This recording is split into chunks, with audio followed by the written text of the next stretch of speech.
Hi everyone. Now it's back again for Legends and Lore, season 3, episode 4, I think it is. Yep, Yep. 4. Yeah, and I'm Anna B. Meyer, and with me as usual is Your good pal, Mike Bridges. Yep. And I'm back from a long journey. I've been driving cars for like a week, or driving Nice. my Up car. and Yeah, down I the was up. coast. Yep, exactly. I've seen the Pacific coast from Portland to San Diego, There you go. basically, and up and down. So yep, and I've Incredible. seen the desert and stuff. So I drove inland up and then drove along the coast down. So I've seen a big forest like Vesvi Forest, like the redwoods, and a whole bunch of other cool stuff. So So you so got a really good yep. visualization now. Yep. So I've studied landscape and taken pictures and stuff. So I've been up with that. And we've had a little bit of technical glitches. So if anyone wonders why the title under the video is kind of screwed up, it's because We can't change it. exactly we somehow the rights to change that got lost. So hopefully at least we're streaming, so that's good. And hopefully you can hear us and stuff. I Yeah. just need to get the. Everything sound good? I hope so. Yeah, we'll see here. Yeah. I've been a member of the Greyhawk channel for 17 months. Oh. That's a long time. Yeah, that's probably as Time long as flies. it's been up, I think. Yeah, I think so. I Yeah. mean, I think as soon as I had like a spider sense for Mm-hmm. Greyhawk Yep. online, I was like on Okay, it. perfect. Yep. So So yeah, welcome all you early arrivers, yeah. Nebula, Mm-hmm. Grindelwolf, Yep. Sarah. Yep. And before I say anything, I just have to say a big thank you to Brian Bloomklotz and Melissa for letting me stay over at their place in Portland. That But was that was awesome, great. and we got some Babble, some Greyhawk, and some other cool Nice. stuff and so on. So that was They, fantastic. So a bit of gaming built into it, so to speak. yeah, see that whole Gary Cons just paying off. Mm-hmm. Yep. Yep. Yeah. So that was good. And also, if anyone wonder why the angle is a bit weird and I'm sitting weird, is because my desk is still bad. So, but hopefully Oh get it no. fixed to next week. But it can't fold much lower. So it actually works from Okay. yeah, from now on. So okay, so the topic. Well, before I need to ask you any kind Yep. of cool news and stuff. Yeah. We'll hold off on jumping into the topic while people are still Mm-hmm. rolling in. Yep. Uh, Yep. Big Geek Dice. Yeah. Uh, so what's going on? I started Ghosts of Saltmarsh Sunday. Oh. Um, for anyone who's not ran that before, it's a compilation of that starts with the sinister secret of Saltmarsh, which I have ran before, but now I'm running it in fifth edition, like somewhat a different group of players, and the players who have ran the original AD&D one probably don't remember the Yeah. plot, which is going to be great. And so far, I got them running around in a haunted house. It's just like Scooby Doo. It's a lot of fun. Yeah. Just need to. So, And without prompting, they all made human characters. okay. Mm-hmm. How that happened? Yeah, because Well, it is kind of a human-centric area, apart from oh Lizardmen yeah, and Sahagins and stuff like that. But it's not and that I'm fine with that. Elven and But and others. So yeah, yeah, that's not their normal MO. They usually are used to making. you have like a menagerie of everything. Yeah. I'm usually lucky to get one human character in a group now, but for whatever reason, Yeah. Oh, and you hi have Blake. yeah. Hi Blake and yep. And I can tell you that Brian fed his crows and squirrels. That was awesome. So he's kind of have druid ambitions there up there, and he's doing Uh, great on that. Mm-hmm. how long were you at Brian's place? Overnight, so an afternoon and Nice. and and evening and a morning. So So you yeah, mm-hmm. definitely visited then. Yep. So Just I've been visiting stop and and mm-hmm. shake hands. You Yep, had meetings together and stuff. yep, Cool. yep. So it was kind of yeah, it was awesome. So yep. Okay, so then any new blog posts and stuff you put on the last Um, couple of I was promoting the week? Greyhawk channel. Has a Mm-hmm. lot of really cool shows on that. I just haven't had really a chance to watch, but some of them sound really interesting. So if you go on my blog, I kind of talk about a few of them. Mm-hmm. Um, that's great. We need to get in, and we'll see if we can get. We should kind Carlos. of dig into to get some of the. Oh, we have Carlos. Hi. Yeah. See if we can dig into the meat on some of the campaigns and see if we can connect to the rest of the channel a bit better. So Yeah. Well, if we could get Shane on, that would be the ultimate. yeah. Mm-hmm. I watched a little bit of Carlos's Castle Entertainment's show the other night. That Mm-hmm. was pretty good. Um, yeah, that's about it. I have a blog post kind of related to today's topic that I plan Mm-hmm. on doing. Yeah. I'll kind of keep that under wraps. Other than that, no, not much. I think that's plenty though. Yeah. Yeah, I've been broiled up in some Midgard controversy today about how big the setting is. So it's kind of funny because then that will tie into issues that will come later on when I map the Flannies and put Don't things they on. know who you are? Oh yes, yeah. But the And thing you're is, like, I'm the when biggest it map. comes to Greyhawk, I can assert authority, so to speak. But Oh, I can't okay. do that.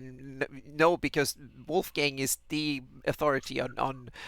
I can just relate to my mapping, but that might need to be changed. We'll see. Just But have to change all the scales on your maps now. Don't exactly. change Well, the yeah, maps. they will be exactly. Don't change the map. We scale them up and down as needed. But it kind of comes to one. It kind of proves an interesting point that the size of the world kind of differs because there's been many different maps with slightly different sizes and stuff, and So you're then worried about travel times yeah, or something? exactly. Then it comes, and then you come with projections because in some I've always said that each hex from the Darlene maps up until my map are equal in size, and that depends on the projection when it comes to up when you come really far north. Then if it becomes like a lot of them have said that the actual hexes are smaller the further north you go, Hmm.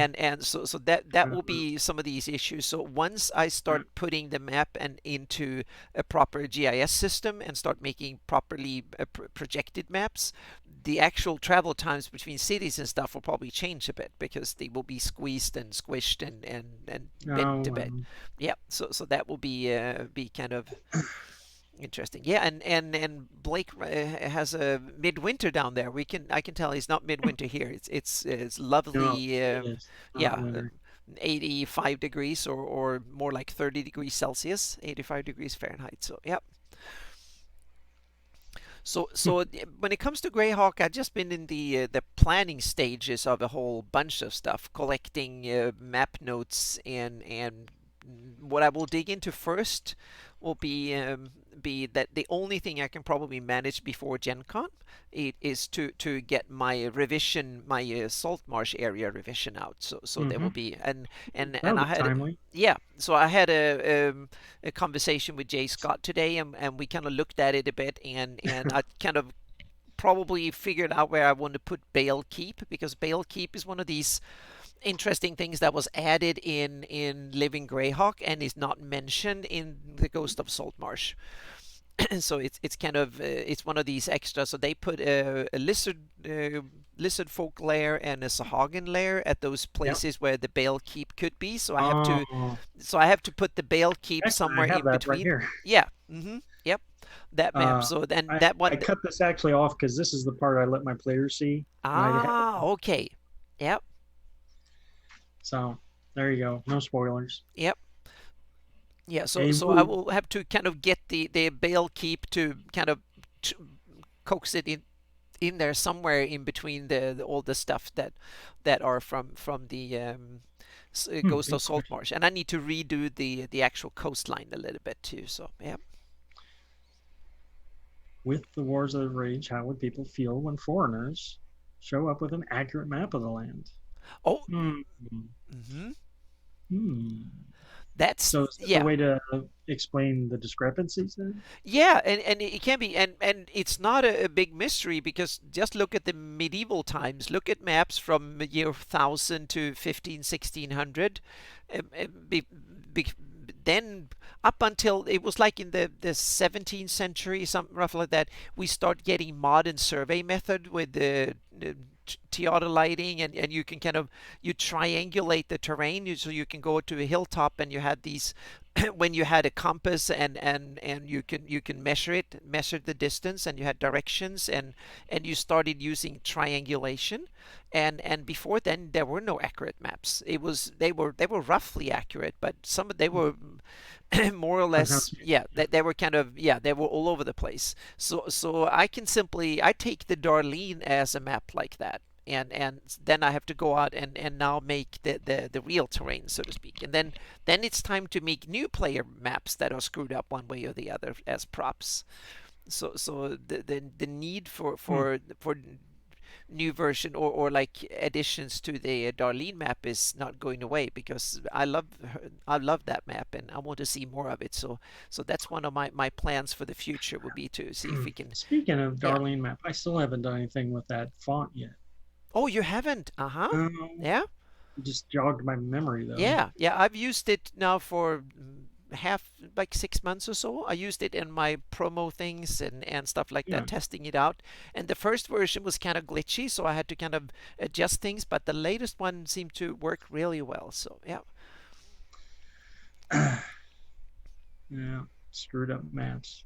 Yeah, screwed up maps. We kind of have to get back to it. This fall, I will have way more cool map news and stuff to look into when it comes to maps, especially when we I move into the GIS thing side of things, because that will put some interesting things, and we have to start thinking about the actual distance between things. Carlos brings up a good point here about the Dragon Magazine annual map being a forgery. Mm-hmm. There was a Dragon Magazine, I think that came out before that, that had the known world of, in Mystara on Yeah. it. It was a forgery, or there were some inaccuracies to it that they mentioned. Also, they actually declared it a And forgery I felt, themselves. yeah, and I always felt that was the same thing with the Orth map that they put Ah. in Dragon Yeah. Magazine. That, oh, it's just a forgery, it's fake. Oh, but it's not been officially debunked, right? Yeah. No, they ran Yeah, with it. yeah.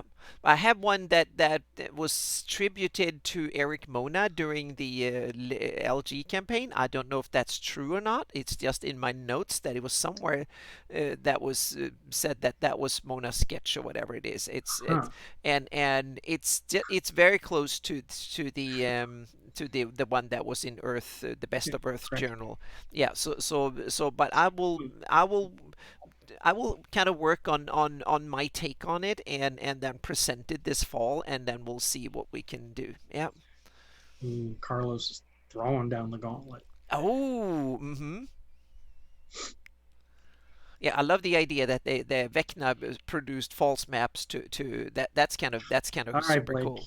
He's now kind of getting us on topic now, talking about evil gods. Exactly. Yeah, that's great. Yeah, because that was the Um, the the the idea. And there is plenty to choose from. So please start take us off you on want me to just on have to throw out a evil god to talk about? yeah. All right. Well, we'll start with Vecna, I guess. Not that I have a whole lot to talk about because I have two categories I'm kind of working with today: the well-known deities and then the lesser talked about ones. Vecna, I think, is in one of the well-known category in that he's still a new god, Yeah. Archlich, who's ascended to godhood, god of secrets and arcane knowledge, or whatever his portfolio is. One-handed clap. Um, Yeah.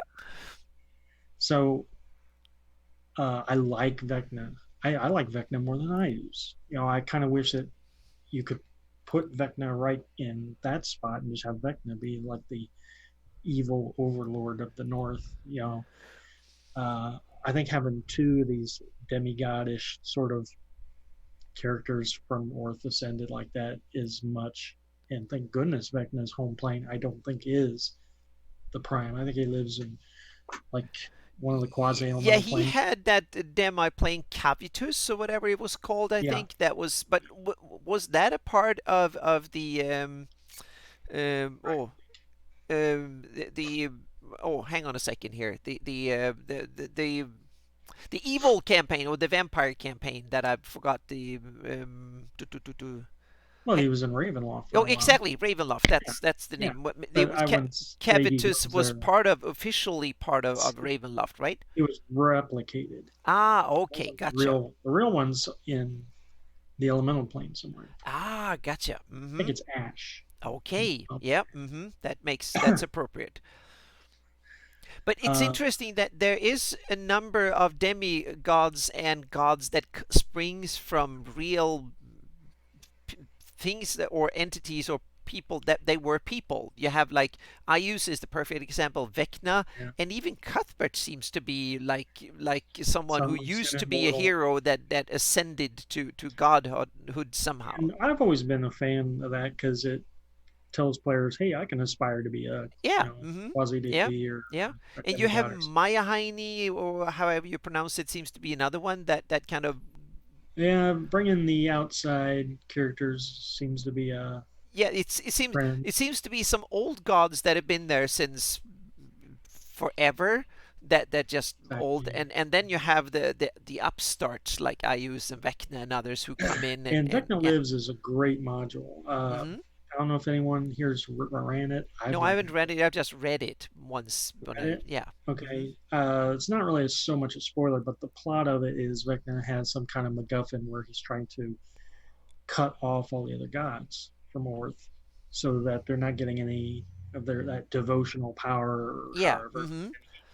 And that would Any make him a details greater on god. how he was supposed to do that? Well, no, they weren't specific on it. But anyhow, there's a hey Jay, you finally made it. Uh, but there's an appendix on it at the end of the adventure. It says what happens if the players lose, and Yeah. that's an awesome idea. What if Ah. Vecna wins that module? It changes everything. Yeah. Yep. So yeah, Vecna is pretty cool. Yep, and now we have both Gary and Jay here. It's awesome. It's good to see. And then that ties into the interesting. What is the relationship with God, and how do gods get their power? In any details on That's that in the purely official? opinion. It's purely opinion. Yeah, I think in second edition there was it leaned towards devotional energy, where yeah. you know, like when the Planescape setting came out, it was all about worshipers and Mm-hmm. Yeah, petitioners and things. that's how I run it in my campaign. The way I Yeah, run it is that deities can get power two ways. Either they get from people devoting their trust and their faith into them as beings, meaning they try to follow them and pray to them and stuff, or they fear them. So a god can either some can go both ways, because you can have like the god of take Eruthnul or Nerul or some evil god. They can get most of their power from being feared by most people by spreading disease and death and stuff. But then their clerics kind of worship them. The few that do yeah, worship because them. there's no way they can support a lot of worshipers, so it's Exactly. more opportunity. So in my take on it is that you either bring fear or you bring devotion. Those are the And that two works ways you perfect. can. Yeah. So Yeah, that's why that's how they do it, so to speak. So I kind of quantified it, and I put tiers to my deity. So you go from being immortal. That's the first kind of step, and then you go to be like some hero, and there's like 10 steps, and yeah. Tharistun and the upper planar lords and stuff. They're up there in the high ones, and Ayus Grundle is is like, right. yeah, Ayus is like level, he's tier 3 on my 10 scale, Hmm. meaning he's ascended up to some sort of minute godhood, so to speak. If devotional energy was purely enough, Yeah. then demigods would have more power than full gods. Yeah. It's not like Ayus has active worshippers and he's actively there. Yeah, And but to me, it's the way I've done it is that you get extra points basically from tiers from controlling things. Meaning, if you control a portfolio on a plane, meaning you yeah, are the one controlling nature on the plane, there's no other deities aspiring to it, then you get extra points, so to speak. And and that's kind of where I've yeah, leaned lots of times as portfolios. I think yep, that there's like a finite amount of portfolios, yeah, and when you bring in these little demigods and things, there's you always hear about the sponsor. Oh, Bokob sponsored Zagic. Well, what he did was he found a niche for him, and they took like, all right, I'm the god of magic. Well, I'll give Zagic a little bit of my magic portfolio, but he gets to be like you know, Yeah, yeah, they can schemer. outsource some power to helpers, so to Yeah, speak, and yeah. yeah, So yeah. I don't think like there was just this portfolio laying around that Zaggy took. I think it was just No, kind you of have to. carved up. Yeah. In my world, it's like that. That stuff is stiff competition. But occasionally, I guess when a deity get died or imprisoned somewhere or something, that Yeah. there might be a vacuum, power vacuum, meaning And you Forgotten can move Realms in instead and grab it. it's the But old portfolios. yeah, but anyone can you can if people trust you. Take like being worship nature, or you take fertility, then if people that expect mothers and dads that expect kids or want kids, if they start praying to whatever deity, that deity gets points in that portfolio, and they can have a majority stake. So it's kind of, yeah, it's that's how I kind of played on it. So I try to, but I'm on the other hand, I'm always geeking out on trying to quantify things. I want my world to, Yeah. I want it to be understood by me. I don't tell the players all this, but yeah, Mhm. it's a pyramid Yeah. scheme. Yeah. Yeah, it's a pyramid scheme. Yeah. So it's kind of, but you also, deities also get other powers. You get the power once you control a portfolio. You get like a portfolio of the oceans, for instance. You can actually you can kind of control aspects of the ocean and other stuff. Hmm. So you get, yeah, but it's interesting. The pyramid scheme is kind of, that's a good point, because I can see a lot of upstarts going around pretending to be a deity or wanting to be, meaning if you were kind of a not so truthful entity running around in the Flannies and drum up support to be, how do you become a deity? Meaning, No idea. yeah, that's interesting question to We me. might stumble upon Yeah, that. for me, in my opinion, first of all, you can be so great in battle, so everybody start revering you. That's one way of doing it. That Cuthbert might have done it, or Maya Haney, or maybe even Heronius back in the day, or so on. Hey, Dorgrim. Yeah, Dorgrim says there's loose rules on progression into yeah, godhood mm-hmm, person. You know, yeah, I forget about looking in there. yeah. There's some there've Yeah, been versions of it, and other games have versions of it too. So I kind of took I ideas always from like here and there. the Immortals set. Mm-hmm. In the basic The set Beck is Beck you have me, progression. yeah. Yeah. Um, Along that lines, let's jump to Pyreneus. Oh, mm-hmm, That's a Suloi's god of murder and fire and poison. yeah. And I only bring him up because he stole a portfolio. Yeah, but there you have a good point with portfolios, meaning are portfolios one set only? Are they planner or are they cultural? Meaning you have the Sul god Yeah, of fire, and then you can have the Origin god, it must Origin. be Yeah, cultural, I yeah. guess. That's kind of, to me, it's kind of, yeah. That's the tricky bit, because you might have different gods of the winds or fire or whatever it is. So yeah, Apparently, as the story goes, he stole the fire portfolio from Ranit, who was, I guess she was just goddess of fire. I don't know anything more about her, but him being the god of murder and poison, that just kind of worked. And ever since then, he's been kind of paranoid of other gods. And yeah. I guess he That, figures he's going to have his stuff stolen. Yeah, that sounds a bit like he's really into, he's like a conglomerate. He spread out his interest over a whole bunch of stuff rather than focus on one thing.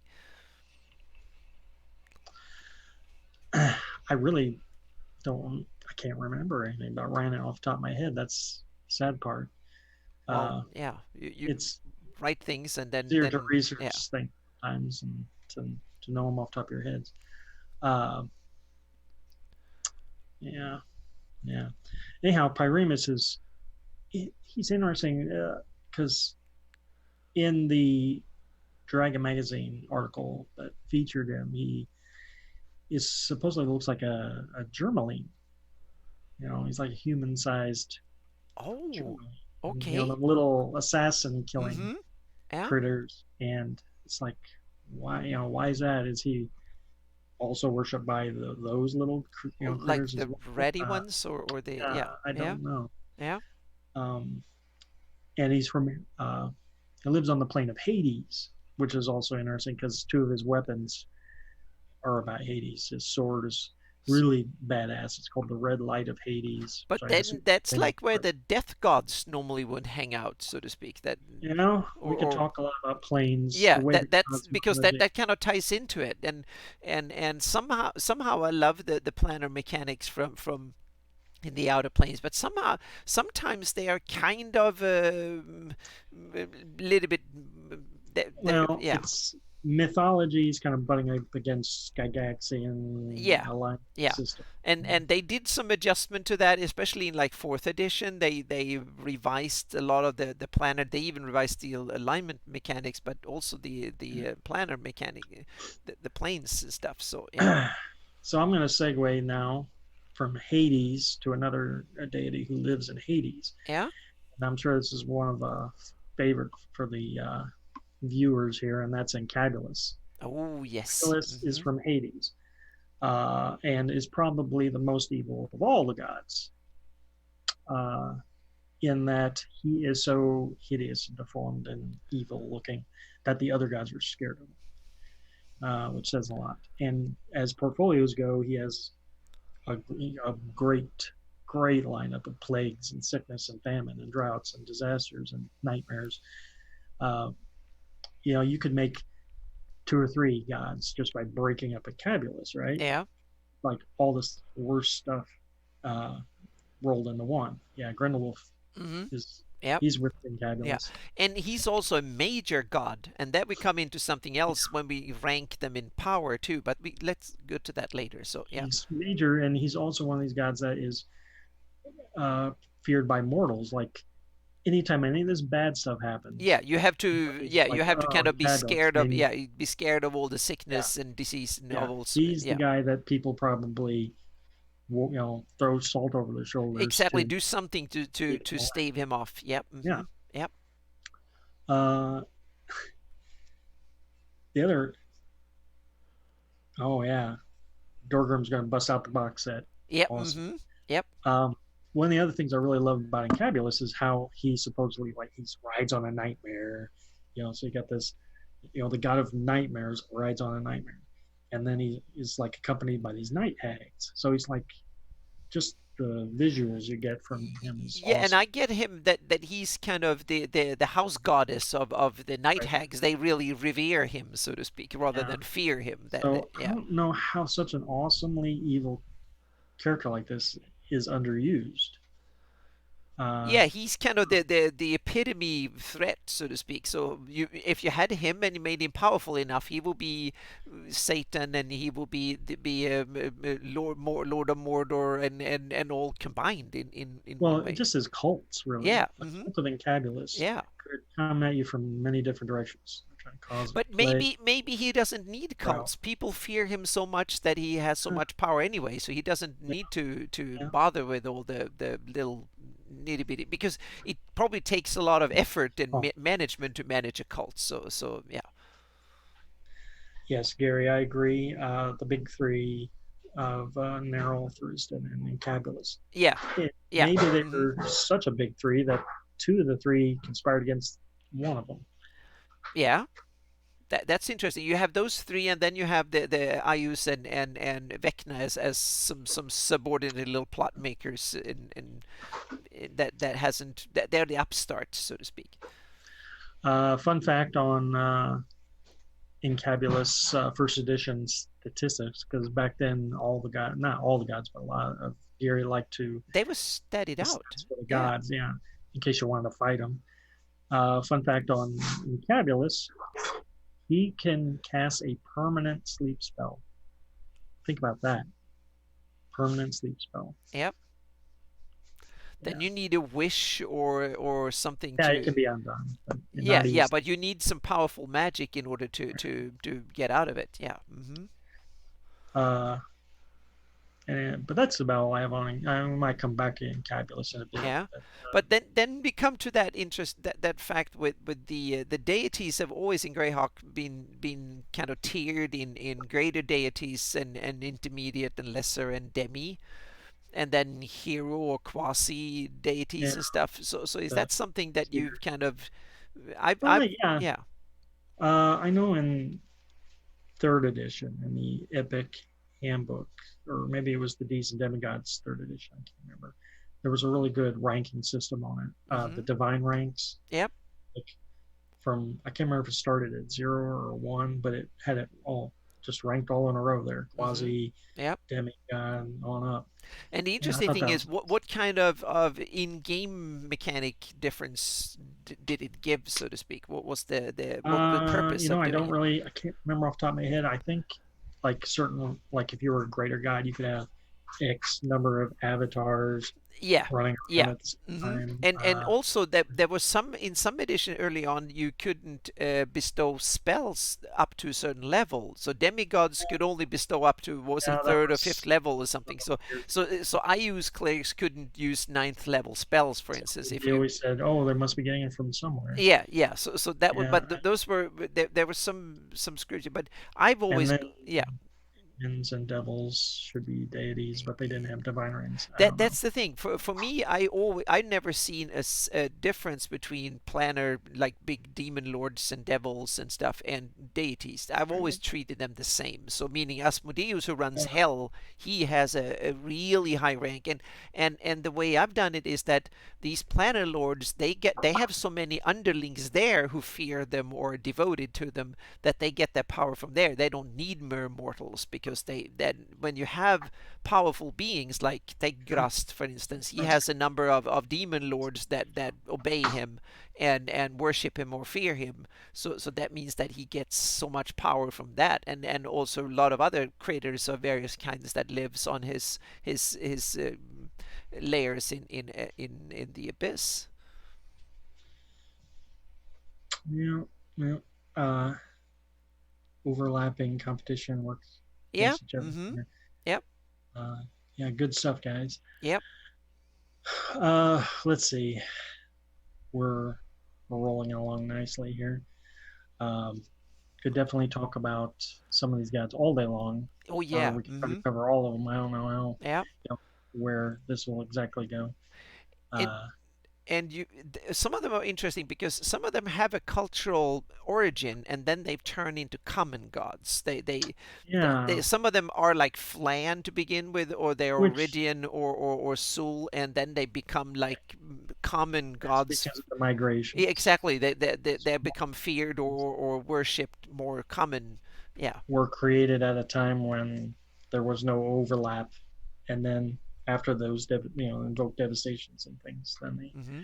started to mingle their religions. Yeah. Yeah, thank you, Brian, for or Saracenus for yeah, that's Hmm. it's interesting that guy guess yeah I get the hint that way, but I never even technically made a difference. But that's just me in my campaign because most of them there is a difference for some reason, and they're kind of technically not seen as they wanted to see and seen as demons and devils and stuff as special. But I take that as too much of a tribute to our own world, where culturally gods and stuff seem to be yeah. So I skip those things completely, so to speak. So they're just gods or immortal beings. Period. This is true, Blake. Yeah, that magic in its way, and this is interesting because Magic. in D and D and in Greyhawk, there has always been the divine arcane divide in magic, and then when in other rule system you have more different, you have primal and also elemental and all sorts of stuff, but you have in the divine magic then has been bestowed by deities to their clerics.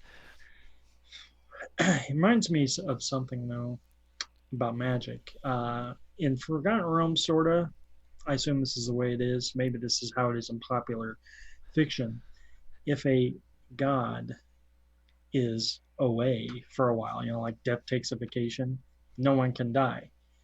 So like if Mystery That's an died or interesting if yeah. Lee God died, Yeah, so it's actually when you die that is the god of death or like Nero coming to claim you, so to speak. And there comes the other interesting thing is that when a character dies, do you go to the planes where you're if you have if you're devoted to a god, let's say you're a worshiper of Farlang or your worshipper of Bakob as a wizard, would you Hmm. go to his realm on it on? I think that's what they think, Okay, but yeah. I go by the Planescape model. You go where your alignment's at. Ah, yeah. So if you acted evil, you end up down Yeah, so there, if so you're to a, speak. Yeah. if you're a Foltis priest, but you're the most evil person on the planet, you're probably not going to go to some lawful good plane. Yeah, But that's that's kind of interesting. And Poltus is one of these interesting things that has different cults and worshipped in different ways. In some areas, he's worshipped in a very lawful good way, and in some areas like the Pale, he's worshipped very stringent lawful but not good really, and so yeah, so it's kind of hmm, yeah. Oh, they have a few people like purgatory. Okay. yeah,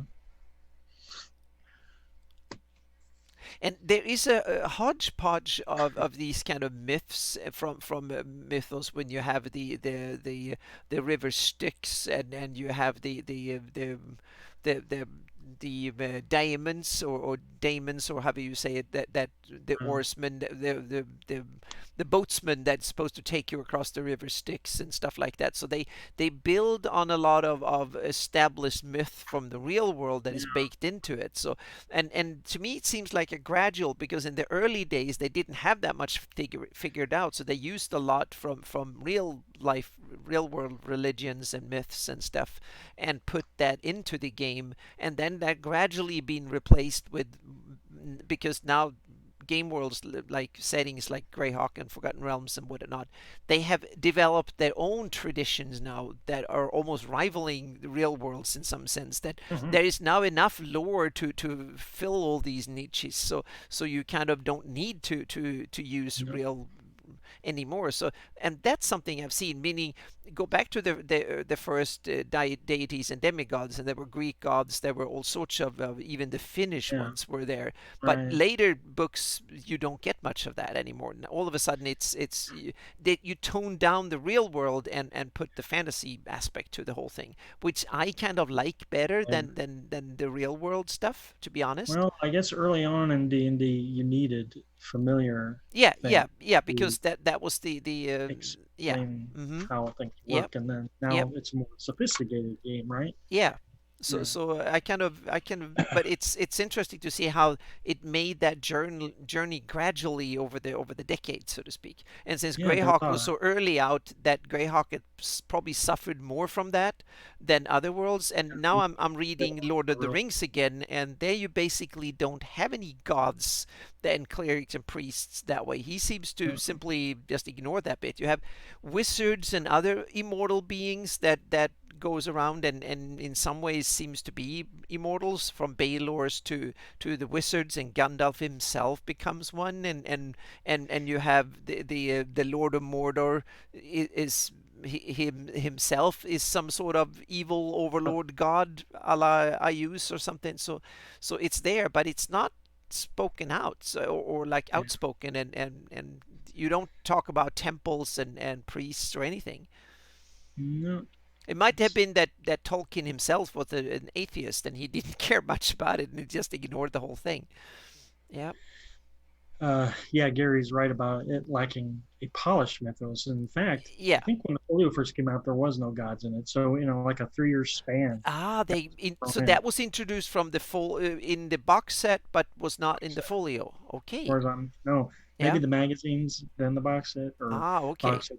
I can look into that. I have the PDF of the folio here somewhere. Um, Good stuff here. Yeah. Mm-hmm. Okay, Weejaws or Zanny or Istis equals, oh, Blake.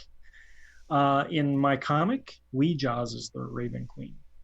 Oh. Um, but those are all really good candidates, I guess. I would like to elevate the Zanier would be a nice one to elevate profile for, uh, Mistress of the Shadows and Raven Queen. Kind of sounds like it could go together. Uh, Istis she's pretty powerful in her own right. Fate, you don't need much more than that. Greyhawk doesn't have a creation myth. I think I came up with one in my comic. I could link to you if I was on that topic. Uh, what else are we talking about here? Zwoken and Zanier had a Dragon Maze article. Did they? Maybe it was the lesser Iridian gods. Oh well. Anyhow, evil gods, guys, focus. Evil gods. Yeah, Uh, I can't find. Oh, folio edition here. Here it is. I mean, I got it right here next to me, but That was the. I don't often get it out. Um, Back on track with evil gods, though, I want to quickly throw out, yeah, Gary, quickly throw out Cyril, who is, she is a Suloi's goddess of lies and other lying things. The only reason I bring her up is because she's also a Hades resident, and one of her nicknames is the Night Hag. She looks Oh. like, right? Mm-hmm. So, and I find that very interesting. You know, they're both in the box set, and it makes me wonder, since they both live in Hades, is Cyril subservient to Encabulus? Because Encabulus hangs out with night hags. They both live in Hades. I don't think it's a coincidence. But I've never read anything to Yeah. suggest it. Yeah. It just seems to make sense that Cyril serves Encabulus. Yeah. Yeah, that makes perfect sense. And you were right. Their gods aren't listed in the folio. So yeah. Mm. Oh, and Cobbler's are Coven. Yeah. Mm-hmm. Well, Yeah.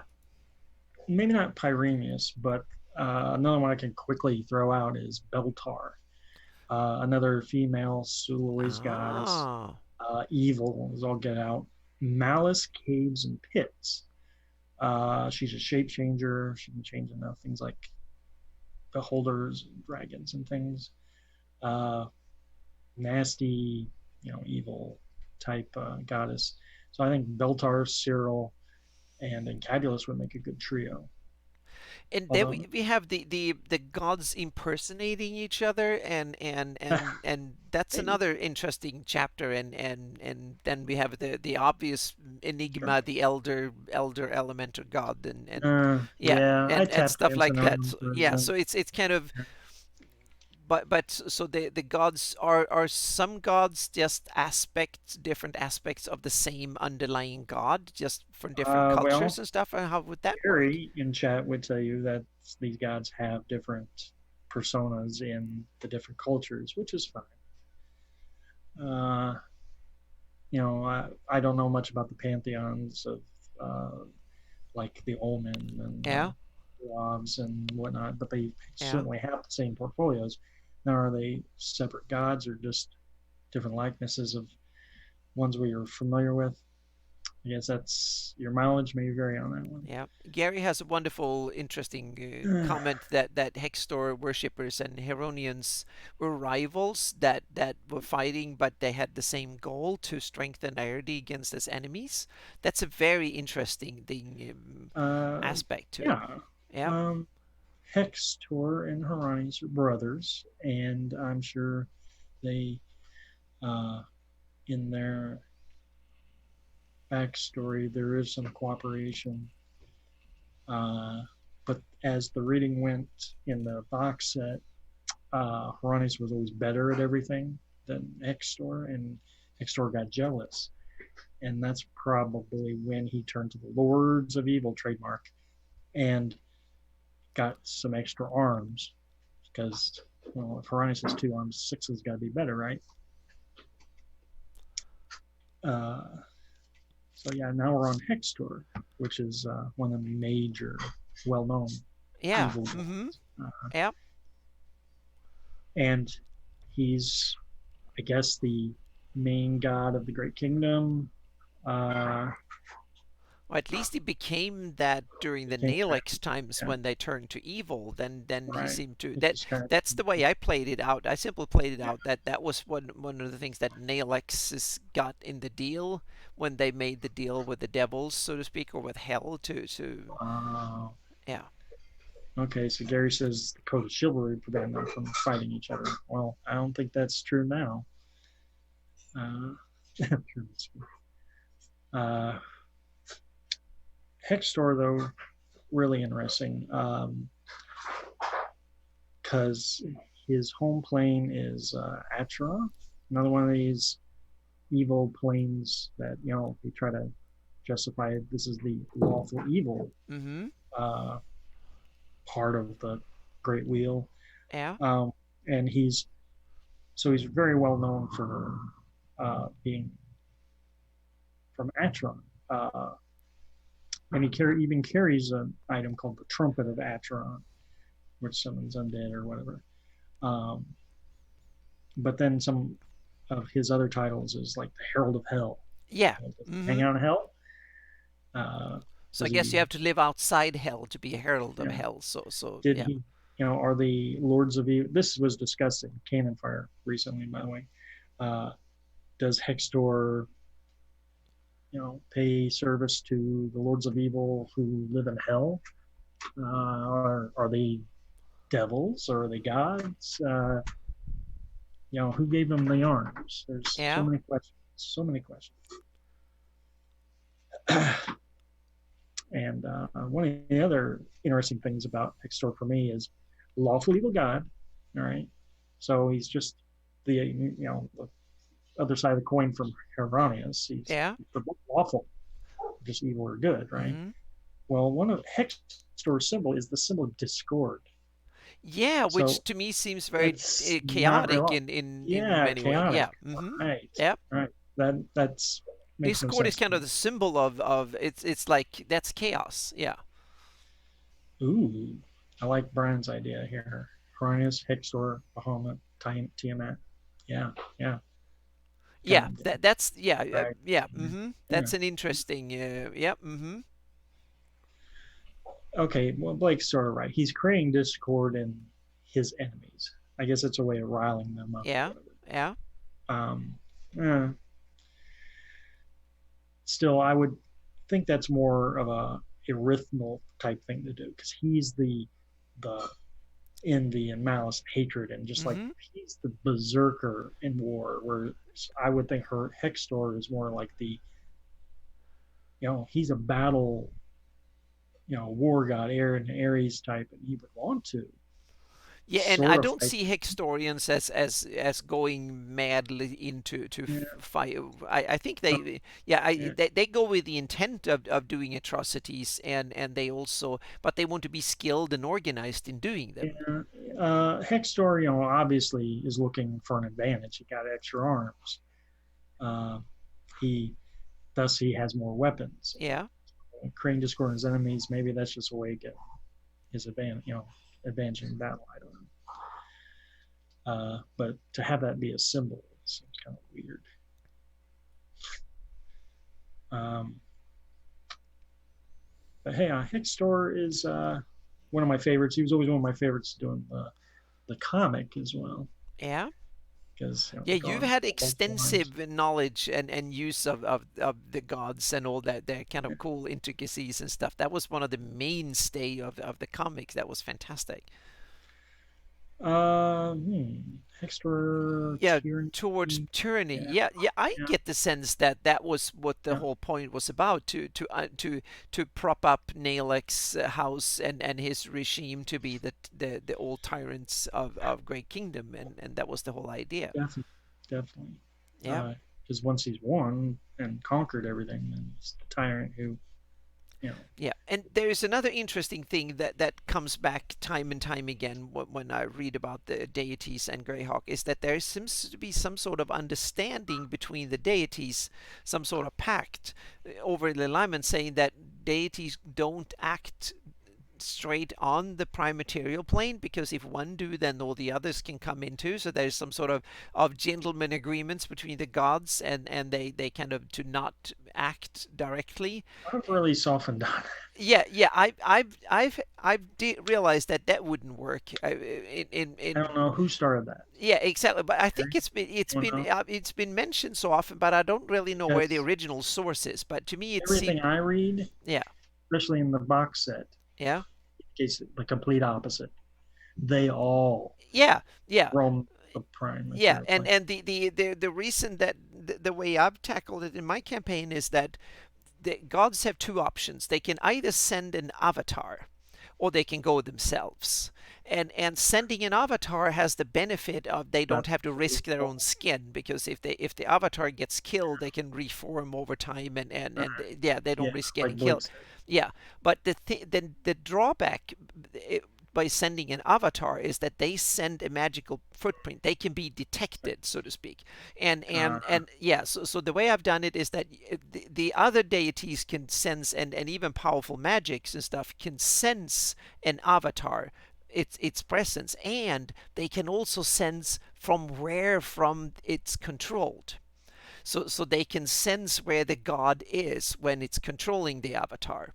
And Hmm. that's the risky business. That's why gods, otherwise they will start sending their avatars haywire everywhere, which means that gods, if they want to influence in secret, they have to go themselves for real, which means that they can actually get killed and trapped, and all that stuff on the plane, which means that they don't do that lightly, because all of a sudden it's scary and risky and so on. But if they go in person, they can't be detected more than with normal means, like a regular creature. They have to go there and stuff. So that's how I dealt with it in my campaign, from a kind of a mechanics perspective, in order for the gods not to go like lawnmowers around and simply, yeah, go crazy on each other's worshippers and whatnot. So yeah.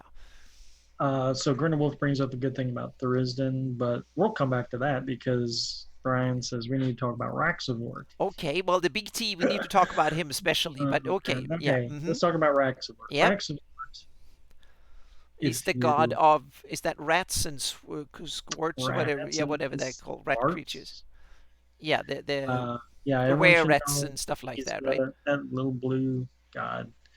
Raxavort used to be a the master of slaves for the Oh. demon lord Grazit and in the abyss.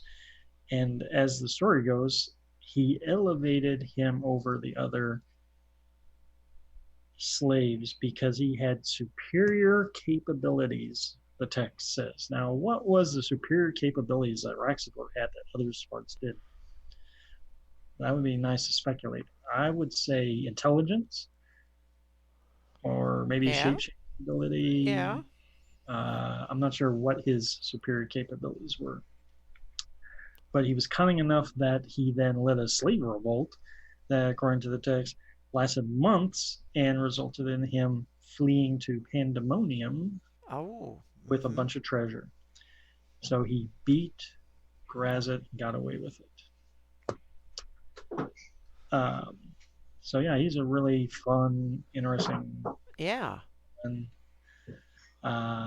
who has some really cool weapons. He has like a knife, I think, that can paralyze just about any creature.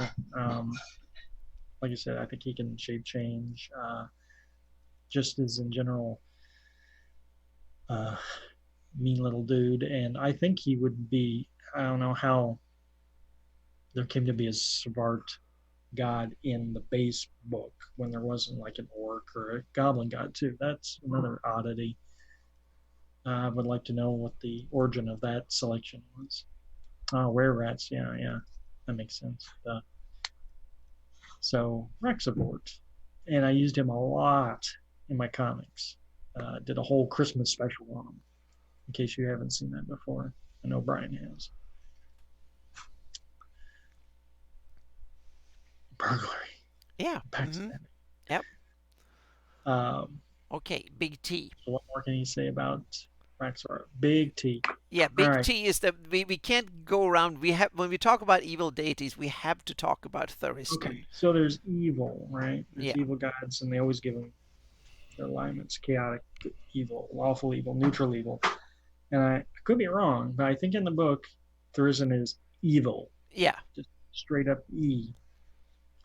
Um, Meaning he is so evil that he's like of that trio that Gary mentioned, He just Cadaos, wants to Neron, destroy destroy the world, the everything, so to speak. He doesn't want to rule it. He just seems to want to. It's a god of entropy. When I read Gary Gygax's the Gord books, and he's that looming kind of Mordor threat, like Yeah. Sauron on kind of thing, that wants simply to destroy everything. So yeah, He is primordial. yeah, If you want a Greyhawk creation story, you got to kind of start with him, right?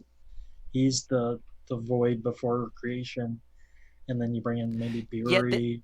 But Yeah, there is some book that was for third edition, I think, during the D20 glut, that was Elder Beings or something they Elder called it. Evils. Yeah, Elder Evils, Mm-hmm. and I think Thuriston fit that bill perfectly. So that's Yeah. something that's kind of interesting. I think I need to dig into that one again and read it a bit again.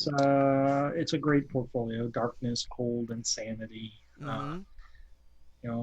the best of cultist type mentality. And yeah, he's the imprisoned evil god. So I think in second edition there was a plane in the ethereal plane where he's imprisoned.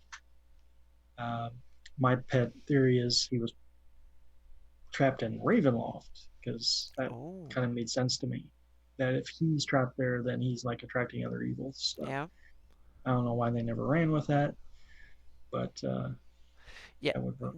the way I kind of I never really used him in any of my campaigns, but I was thinking Yeah. after reading the Gord books and stuff, and said was like, I want him to kind of fit in with the general theme of the outer planes and all that. So I kind of flirted with the idea of making him the one that Asmodeus actually deposed him. He was the one that ran Tharistun ran the nine hells before, Huh. and then Oh, yeah. Asmodeus came in and took his place and ousted That, him and couldn't that's kill cool. him, but he ousted him. So now he's an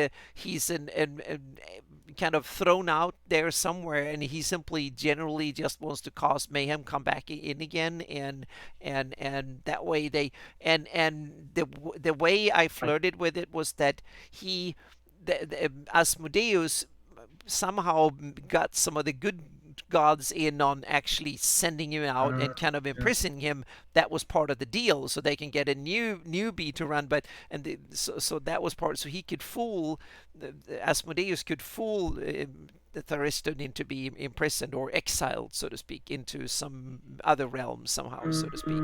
We can't post links, Blake. I don't think. No, that's the problem. Yeah, and I tried unfortunately to allow it. yeah, They I go. can't either because normally I have editing rules so I can post them, but today I Uh, don't. They have changed things unfortunately. So Mystery Cycle, welcome to the show. And I agree, Thurisdan, very Lovecraftian. Forgotten Temple of Thurisdan module yes, only enforces that.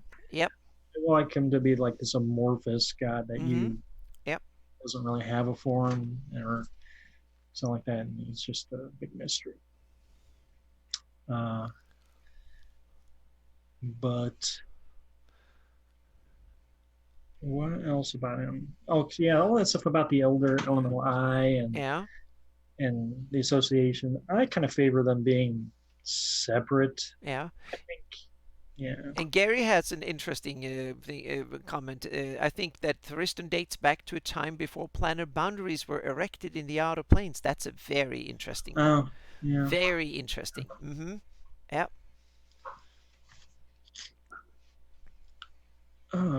Taras, though. Yeah, yeah. Taras is destroys things very Ghostbusterish there. Summon the destroyer. Yeah. Yeah, yeah. Uh,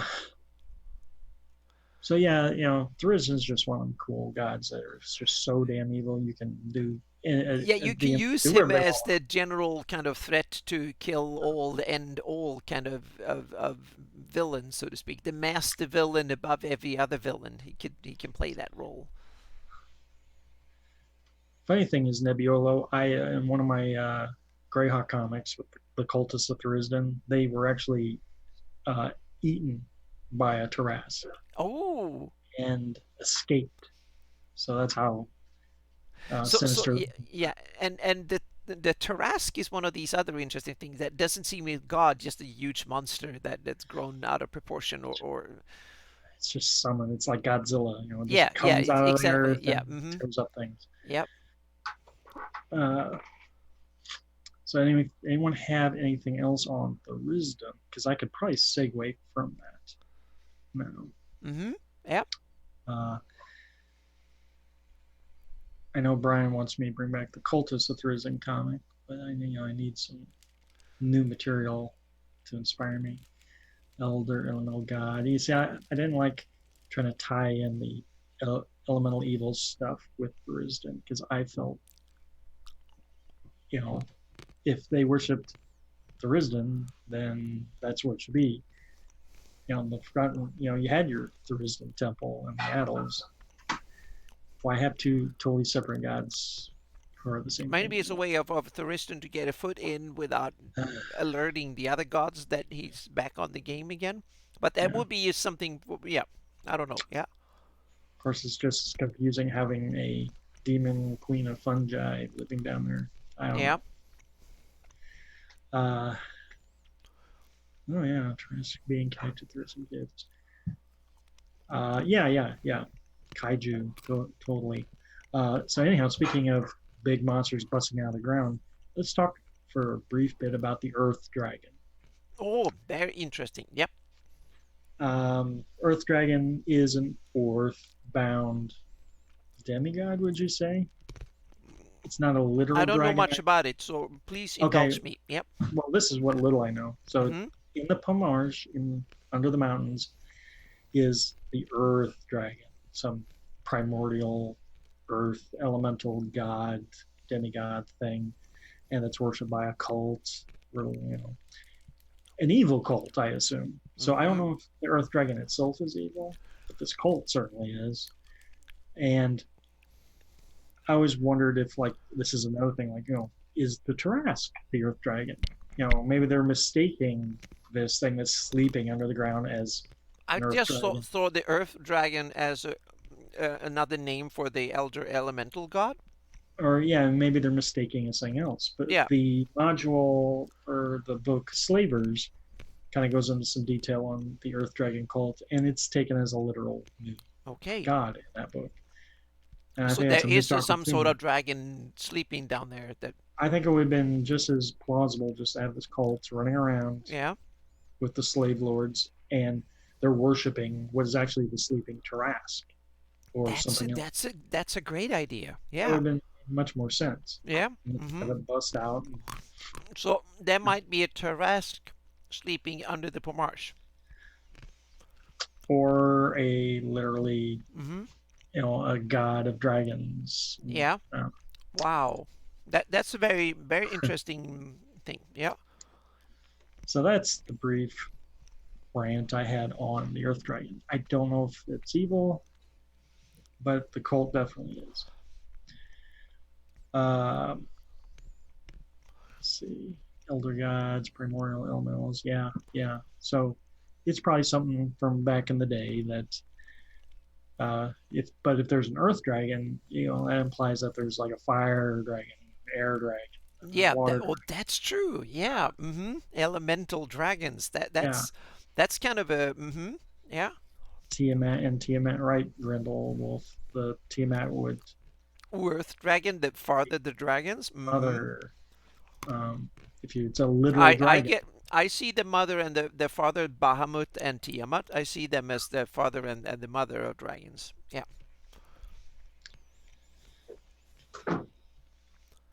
Drow worship. Yeah. Mm-hmm. Dark elves worshiping. I see that as some sort of scheme among the. They try to fool the hapless orcs and goblins and whatnot down in the Pomarsh to believe in all sorts of crap. That's been the way I've dealt with it, but I haven't been down there much. Yeah. Blake, you might be right. It could be Ugrmok. Mm-hmm. Yeah, they could do more with it. If someone wanted to try to develop it. I love chat tonight. It's all of you are doing such an awesome job coming with awesome comments. So this is a good topic that way. Now I'm going to go in a completely different direction from Mm-hmm. everyone else. I'm going Yep. to talk uh, about another god whose identity is maybe a little questionable, mistaken, Okay. and that's the Suloi's goddess Brahm. Oh, that's an yeah. Brahms, Mm-hmm. okay, goddess of insects, industriousness, Yeah. a slave master. It seems to me that we have the Ankeg god here She or can something. turn into an AK. Yeah, Yeah. yeah. Um, Now, in the box set, she's listed as lawful something, Yeah. um, which makes sense because hive minds Mm-hmm. and whatnot, lawful. So you would think she's like lawful neutral, right? Um, but one of the sources, I think it is the box set. It says lawful but seldom lawful good. Now, why would they specifically say that? Brahm is lawful evil. And the reason why Brahm is lawful evil is if you open your books and look at her entry, she lives on Acheron. She lives on the lawful evil plane of Acheron with her buddy Hextor. Mm-hmm. So Are they Brahm, buddies or are they just neighbors? well, okay, maybe they're neighbors, but Yeah. Brahm Mm-hmm. is evil. She Yeah. likes hive mind. She likes, she takes slaves. Mm-hmm. She comes off looking all nice and everything. Yeah. And later books, since maybe second and third edition beyond, cast her as a good goddess. No, nah, she's evil.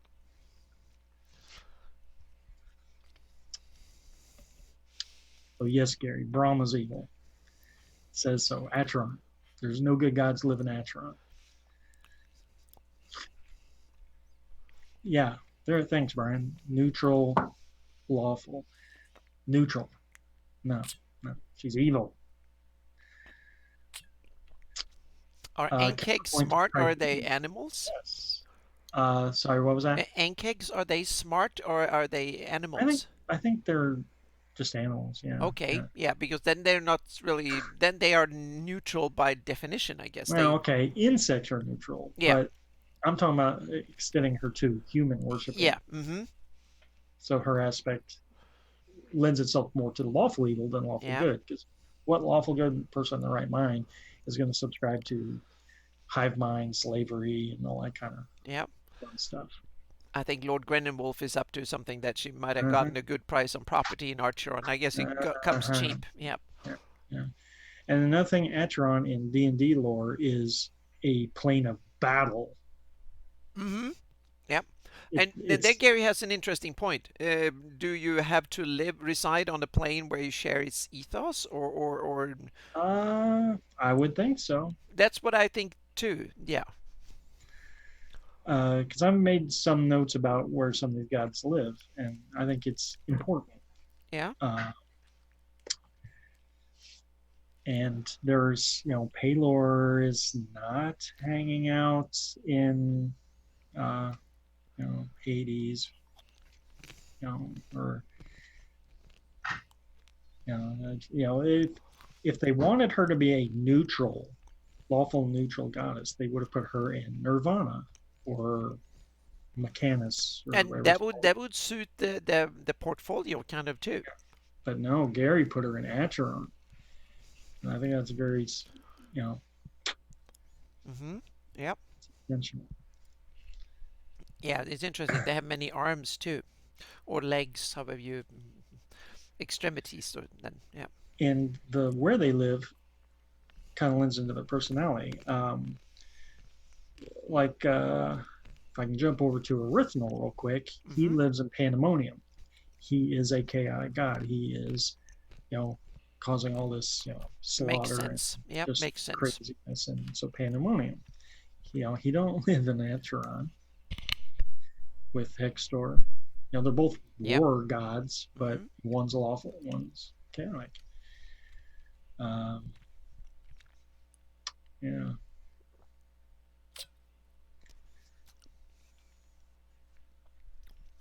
That now we've gone over a whole bunch of them. Let's see if there are any. We have one that is kind of interesting one that is also very Yeah. special to Greyhawk, and that is Cuse, Okay. or Yeah. how do you pronounce it? That Yeah. is kind of cool. That was the god of worms, kind of. I would Or kind of term him undead more than anything, I guess. undead creation or Yeah, something like. but Yeah. it was kind of an interesting uh, Cuse, wasn't that the Uh, one of the gods in Age of Worms? yes, that was the focal god of Yeah. that Hmm. storyline. And Brian actually brought in a good point. Len Lakofka put her there, not Gary.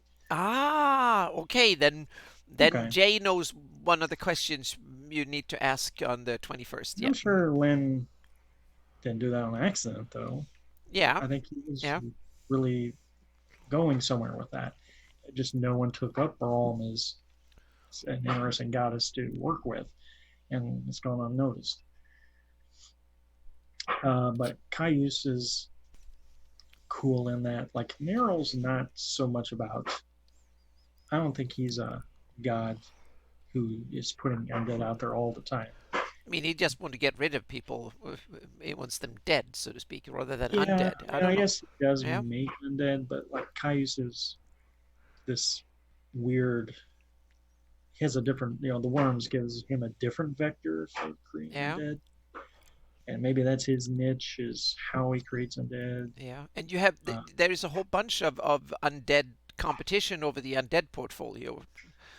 yeah, It's a big one. So Cuse is one of them, and then you have Ayus and Vecna are both intruding into the. yeah. I always wondered why Ayus had such an undead element to him, I where think it's more of a practical thing for him. He just needs undead, and they are yeah, reliable I like him soldiers. as more of a demon Yeah. centric Hmm. god than a undead centric. Yeah, he's chaotic, but I see Ayus simply he needs undead because he has a realm to defend, so For it's war simply wise, yeah, practical.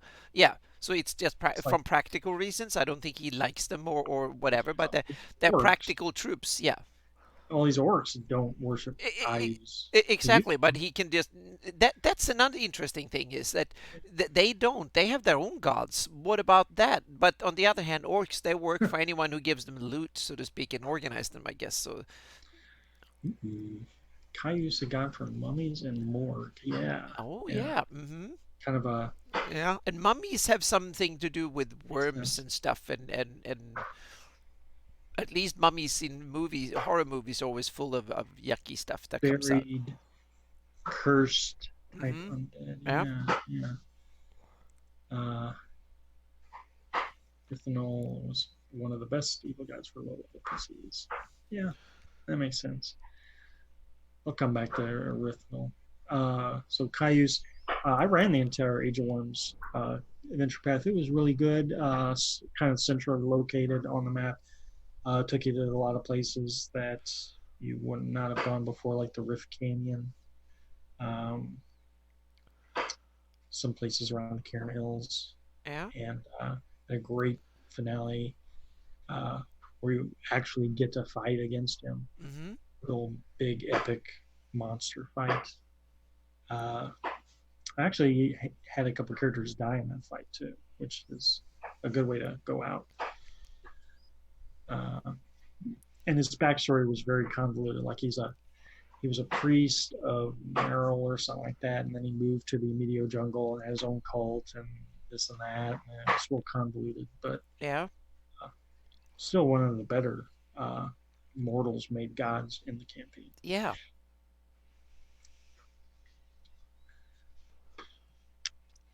Let's see. That was the one of the one that I was thinking of.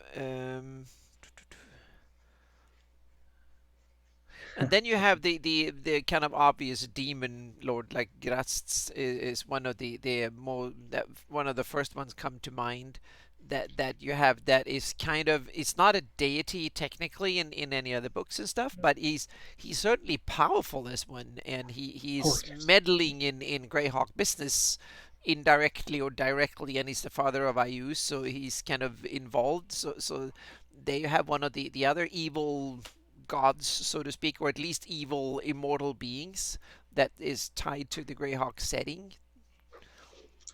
Well, let's kind of lump them all together here. Blake's saying Orcus needs more love and all whatnot. I think he's got Demon way Lords, too much love. I don't. Yeah, uh, I'm for Demon Grusts is my demon of choice definitely when it comes to demon lords. Well, Vuron even more so, but he's one of yeah. So I'm on the Grust team, so to speak, when it comes to the evil. Demon Lords are a case of what we were talking about earlier, how real world mythology kind of intersected with Yeah, them trying to world build. And so and it even got out of hand with some humanoid gods. So rather than instead of having some of these Tharizdans and Narls and things, you could have had the Demon Lords instead, or integrated them into the pantheon or whatever. yeah. So now you got like two strata of evil gods and worshippers, the Yeah. demonic and the diabolic ones, and then your true evil gods. Uh, so like a god like or a demon lord like Orcus, yeah, he would be more have more love. He'd be cooler if Greyhawk already didn't have three or four death gods, Mm. right? Orcus would be awesome. I think Grazit is a little cooler because he doesn't really intersect with some stuff other gods are doing. He's more of this Yeah, schemer, he seducer. yeah, and he's also seemed to he builds his power base on his own layers of the abyss. That's what he seems to do, and it seems like the Flannies and Greyhawks is just a little diversion for him that he goes to occasionally. He doesn't seem to build a power base there. Demogorgon has the Death Knights. Yeah, yeah. Uh-huh. Yeah. Grazit, right, is literally building a family on Orth. That's his inn. Orcus doesn't really have that tie so much. Although, I think Orcus and Ius look a little more alike. I think there's something going on there. And it might explain why Ius has undead powers instead of more necessarily demon powers. uh, but yeah, and then Lolth, the Drow. Oh yeah, Lolth is, but it's one And of these kind of yeah. But they have one of the Greyhawk deities simply because worshiping, it ties into draw. yeah, worshiping an evil spider demon. I think Yeah. that should have a broader appeal. I think there should be human cults devoted to her as well. Yeah, but it might be that most humans are scared of the drow as much as they are scared of Lolth. So the appeal might not be that much, so to speak. It's like the but some definitely I think will go for it. Yeah. Yeah, I've been playing a lot of Conan Exiles. I don't know if anyone else has played that video game, but there's like No. these demon spiders in it, and I always think of Lolth anytime I see that spiders. Yeah, Lolth is a fantastic deity that way that just fills an awesome niche and ties in. It's because Lolth has a cultural identity and a place that is really a niche cut out for her. So she's not competing with so many others. There's a perfect sense that the Drow kind of invented their demon lord that or vice versa. Lolth was around and invented the Drow or whatever, however you want to have it, but they fit together really well. So it's a cultural fit. Yeah, Mystery Cycles write about the deranged assassin cults, which interestingly, Nerl is a patron of assassins as well as Uh huh. Pyrene is. Yeah. God of murder, and then Hmm. Nerl's like the god of darkness Yeah. and death. So that's AKA assassins. So yeah, assassins got a lot going on with all the evil cults in this game. Well, the fantasy worlds are deadly and full of violence, so All right. I guess that makes sense. Yeah. Was Lareth the Beautiful a cleric of Wolf? I'm not I'm not an sure. expert. I'm not an expert on Lareth. I read the novel of Temple of Elemental Evil and Lareth the Beautiful. I don't get the sense that it was Loth. Grazit would make a lot of sense. Yeah. Yeah. Oh yeah. From that perspective, Uh, definitely. T1 being um, T1 is Temple of oh sorry, the Hamlet. Yeah, that's T1. Yeah. I don't know. Yeah, if I really had done my homework, we could talk about specific clerics and cult leaders and temples and things, which I can really pull a lot out off the top of my head. Yeah, Morehouse, Yeah, right? yeah, final boss in the Moat House. Yeah. Uh, Quickly on Nerl, though, we all know he's the prototypical Grim Reaper. He literally has a scythe called Life Cutter, which can pretty much hit anything, kill anything in the book, I imagine. Um, so Nero kind of goes without explaining. He is the main evil god. He is the god of death, And and it's kind of obvious that a campaign needs to have a god like that. Almost every culture you have back to in the have. day have one, and even Christianity have one, so to speak. So, Yeah. I think one of the underrated things about him is he's the god of darkness. It says so. He's the counter to Palor. yeah. That's the sun god. Hmm. So it's not so much like Nero is just the god of night time, right? When the Yeah. dark falls, then Nero's you know Yeah. chased away Palor for a while. Yeah. So in that sense, it's not necessarily evil. It's just one of those. Uh, he's the epitome of something natural in the world, night and day. Uh, Now, on a gamer standpoint, I was talking about where different gods live. Okay, so he is well. Wow. There you have it.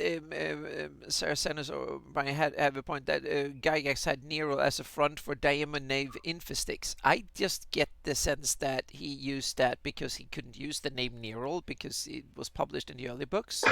So he Hmm. just invented Infestix. So what I did in my campaign, I simply they are one and the same. And Nero is a daemon, and that's it, so to speak. It's yeah.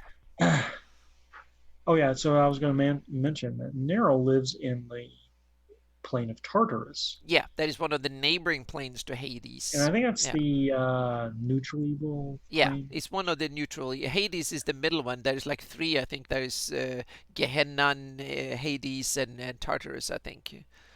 And Yeah, then there's that's right. Archeron or something closer to the Now, what's lawful. And interesting, yeah, this is where mythology gets muddled with D&D, is yeah. Tartarus in Greek myth is a prison plane. That's where the Titans are I trapped. guess yeah, and I guess the sense is that they kind Yeah. of store all the dead ones down there or something So like that. if So you know your mythology and you take it literally, Nero is in the prison plane, yeah. but clearly he's not trapped there. No, I guess he's there as a guardian of everything, everyone who Right. is trapped there, so to speak. It's He's the purgatory. lord of the plane. Yeah. And if you were to say Tharizdun's trapped, wouldn't he be trapped in Tartarus then? Yeah, but I there's don't know. a lot of other places you can put deities that are Although, on off the rolls, so to speak, that are unlisted.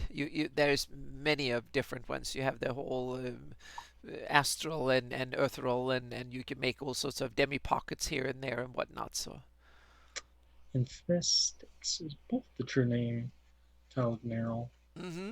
Yeah. So, Yep. hmm, nice. Yep. Lots of names. Yep. Lots of So names. I always ran Nero as a daemon. Period. That's and Nice. also that the other daemons that works as the Kakao the Karan Lord of that takes them over sticks and stuff like that. So I Hmm, just yeah. So yeah. very cool. One of the portfolios for Nero in the box set is covert activity, which I think is very specific. Yeah. Yeah. Yeah, he's Then the they should god be of he should be the ruler of the Scarlet Brotherhood should revere him then. yeah, it does kind of make Yeah, sense. and that's the other thing. Who is Scarlet Brotherhood? Are they Huh. the secret cult of Big T Like, or of the Tharistun on, or are they not, or are they non-religious, or like you said, there's I used to think they were supposed to be non-religious, but then yeah, when Scarlet Brotherhood book came out, they were just straight Sewell gods. Which brings up an interesting point. If I could bring it back to Braum, interestingly, yeah, in her article in Dragon Magazine, it says that she is worshipped in hot regions. Oh, yeah. And it mentions specifically at Monoland, the vast swamp, and surprisingly, the Sea of Dust. Ah, Uh, what it doesn't say is the Scarlet Brotherhood, but you can infer it's the Scarlet Brotherhood because she's worshipped above and below the yeah. Scarlet. Mm-hmm. Yeah, So I think, yeah. and it makes sense to me, Mm-hmm. Yeah. goddess, slave, Oh yeah, labor. I don't think the Scarlet Brotherhood would if they have gods, they will have to be Sul gods, of course. Yeah.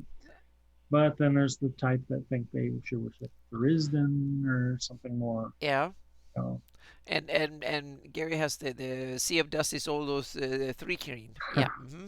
Yep, that's a good point. Right. Great point. Yep. Yeah. Yeah. Uh, well, yeah, if Scarlet Brotherhood are going to stay true to their Sul superiority, they only worship Sul gods, right? Yeah. Yeah, I think that must be part of that cultural struggle, so to speak. No weird foreign. That's very Uh, xenophobic in that way. yes, Braum could have been picked up when they migrated to the jungles, making her Yeah. more Mm-hmm. a almond goddess. I don't know. Yeah, that might be. Yeah. Uh, I know maybe it's similar to Lurg, who has different bestial aspects. Yeah. Yeah. But I agree with Mystery Cycle. It appeals because of the order and hierarchy of that portfolio. Yeah. I should have just done a whole article on Braum because I'm obsessed with Yeah, now you this need to stuff I found exactly. out. Yeah, now we need to have the Yeah. complete story and theses on Well, I've Braum already went here. and blabbed the whole thing. No, but this has been a great episode, and thank you again for all the awesome comments we get from chat today. It's perfect. So now we've been doing 1.5 hours on the topic, which Yeah. has almost been a record so far. It's kind of so. Let's first let's see. Do we have? There were a couple of questions early on that we missed when we went back. That I now can't see because I've refreshed my browser. So, but there were a couple of yep. Um, Mystery Cycle is right. They should raise bees and be yeah, beekeepers. yeah. Uh, Mm-hmm. Yeah, that's true. And they should have ants as pets and stuff. So I don't know about Grindelwolf's question about the Scarlet Brotherhood related to Sararak Forgotten Kingdom because I know it was popular to say Sararak served Vecna, who was Flan and all that. So that yeah, might be just something that just but kind a of a Cerarech timeline. seemed to be old. How old is a Cerarech as a Probably lich? pre-arrival of the Okay, Scarlet. yeah. So he's old Flan Yes, then yeah yeah, maybe. yeah So I wouldn't make him Scarlet Brotherhood related. Now, someone who is Scarlet Brotherhood related, that's a good segue, is Waystreet. yeah, the hopping prophet. Waystreet, That's an huh? interesting one. He might literally be a Scarlet Brotherhood member Yeah. who's mutated. Can you hold the fort? I have a doggy that is Yep. in dire need here. She's Yep. calling for my attention, as you can see. So I'll leave Mike Sure. to go on the discussion. I'm Let's back talk in two about the minutes. hopping prophet. So he's the god of demigod of both human superiority and amphibians, which is a contradiction. And I think that's built into him. He's also the god of self deception. Um, it says that his home plane or where he lives is the vast swamp, or Boxit, I believe. So that puts him right there in proximity of the Scarlet Brotherhood. And I don't think it's a coincidence that the two kind of have similar beliefs. Yeah, Gary, I don't know, it doesn't make sense either. But he hates demi-humans. That's his main thing. I think his hammer is the hammer of the demi-humans or something like that, or hammer of the elves. Now, how the whole thing about frogs and toads fits in, I don't know, except I always wondered if it had some tie to the old like Temple of the Frog and all that from Blackmore campaigns. But why did toads and bullywugs and all this stuff then kind of be associated with evil? I always wondered that. Nice one, mystery. Uh, yes, Hammer of the Demi-Humans. Uh, but he's always one that he just almost seemed like a comic relief. At least in my comic that I used to do, he was like comic relief of the gods, more so than Zagig in some cases, because he's always all about human superiority, but all his worshippers and him look like toads. So who could take them seriously? They live in swamps, and how can you be superior if you're hanging out in swamps? Uh, it's a very strange one. I like to think of him as someone maybe who's ostracized by the Scarlet Brotherhood back when they first moved into the area, end up in the swamp somehow. I don't know who his patron would have been, but maybe he was just crazy enough and maybe had enough power that he got that little niche filled where, Mike again. Sorry about that. he still believes in the Scarlet Brotherhood playbook, but he's also like this amphibian god, and he somehow got that niche filled. Yeah, his backstory's something. And Gary's right; he's underestimated. Or Mr. Cycle's right; he's underestimated. And I think that's why he's not a more widely respected character, because of the contradictions. Right, self-deception part.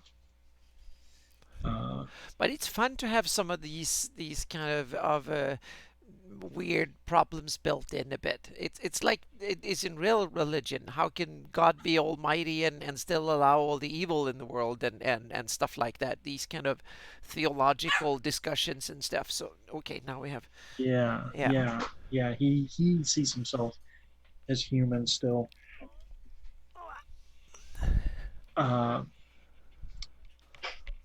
I just don't know where the acceptance of the amphibians comes into play, but he really is that deluded. But he's fun. There's nothing else like him in D&D, I don't believe. And if you really wanted to play him up, then that would be a better way going about the Scarlet Brotherhood, I think, than making Tharizdun worshippers, is to have Scarlet Brotherhood splinter faction that are Waystry worshippers who are tired of all skulking around. They're actually going out actively killing demi-humans and preaching stuff and making them look bad. So I would think the Scarlet Brotherhood also don't like Waystry.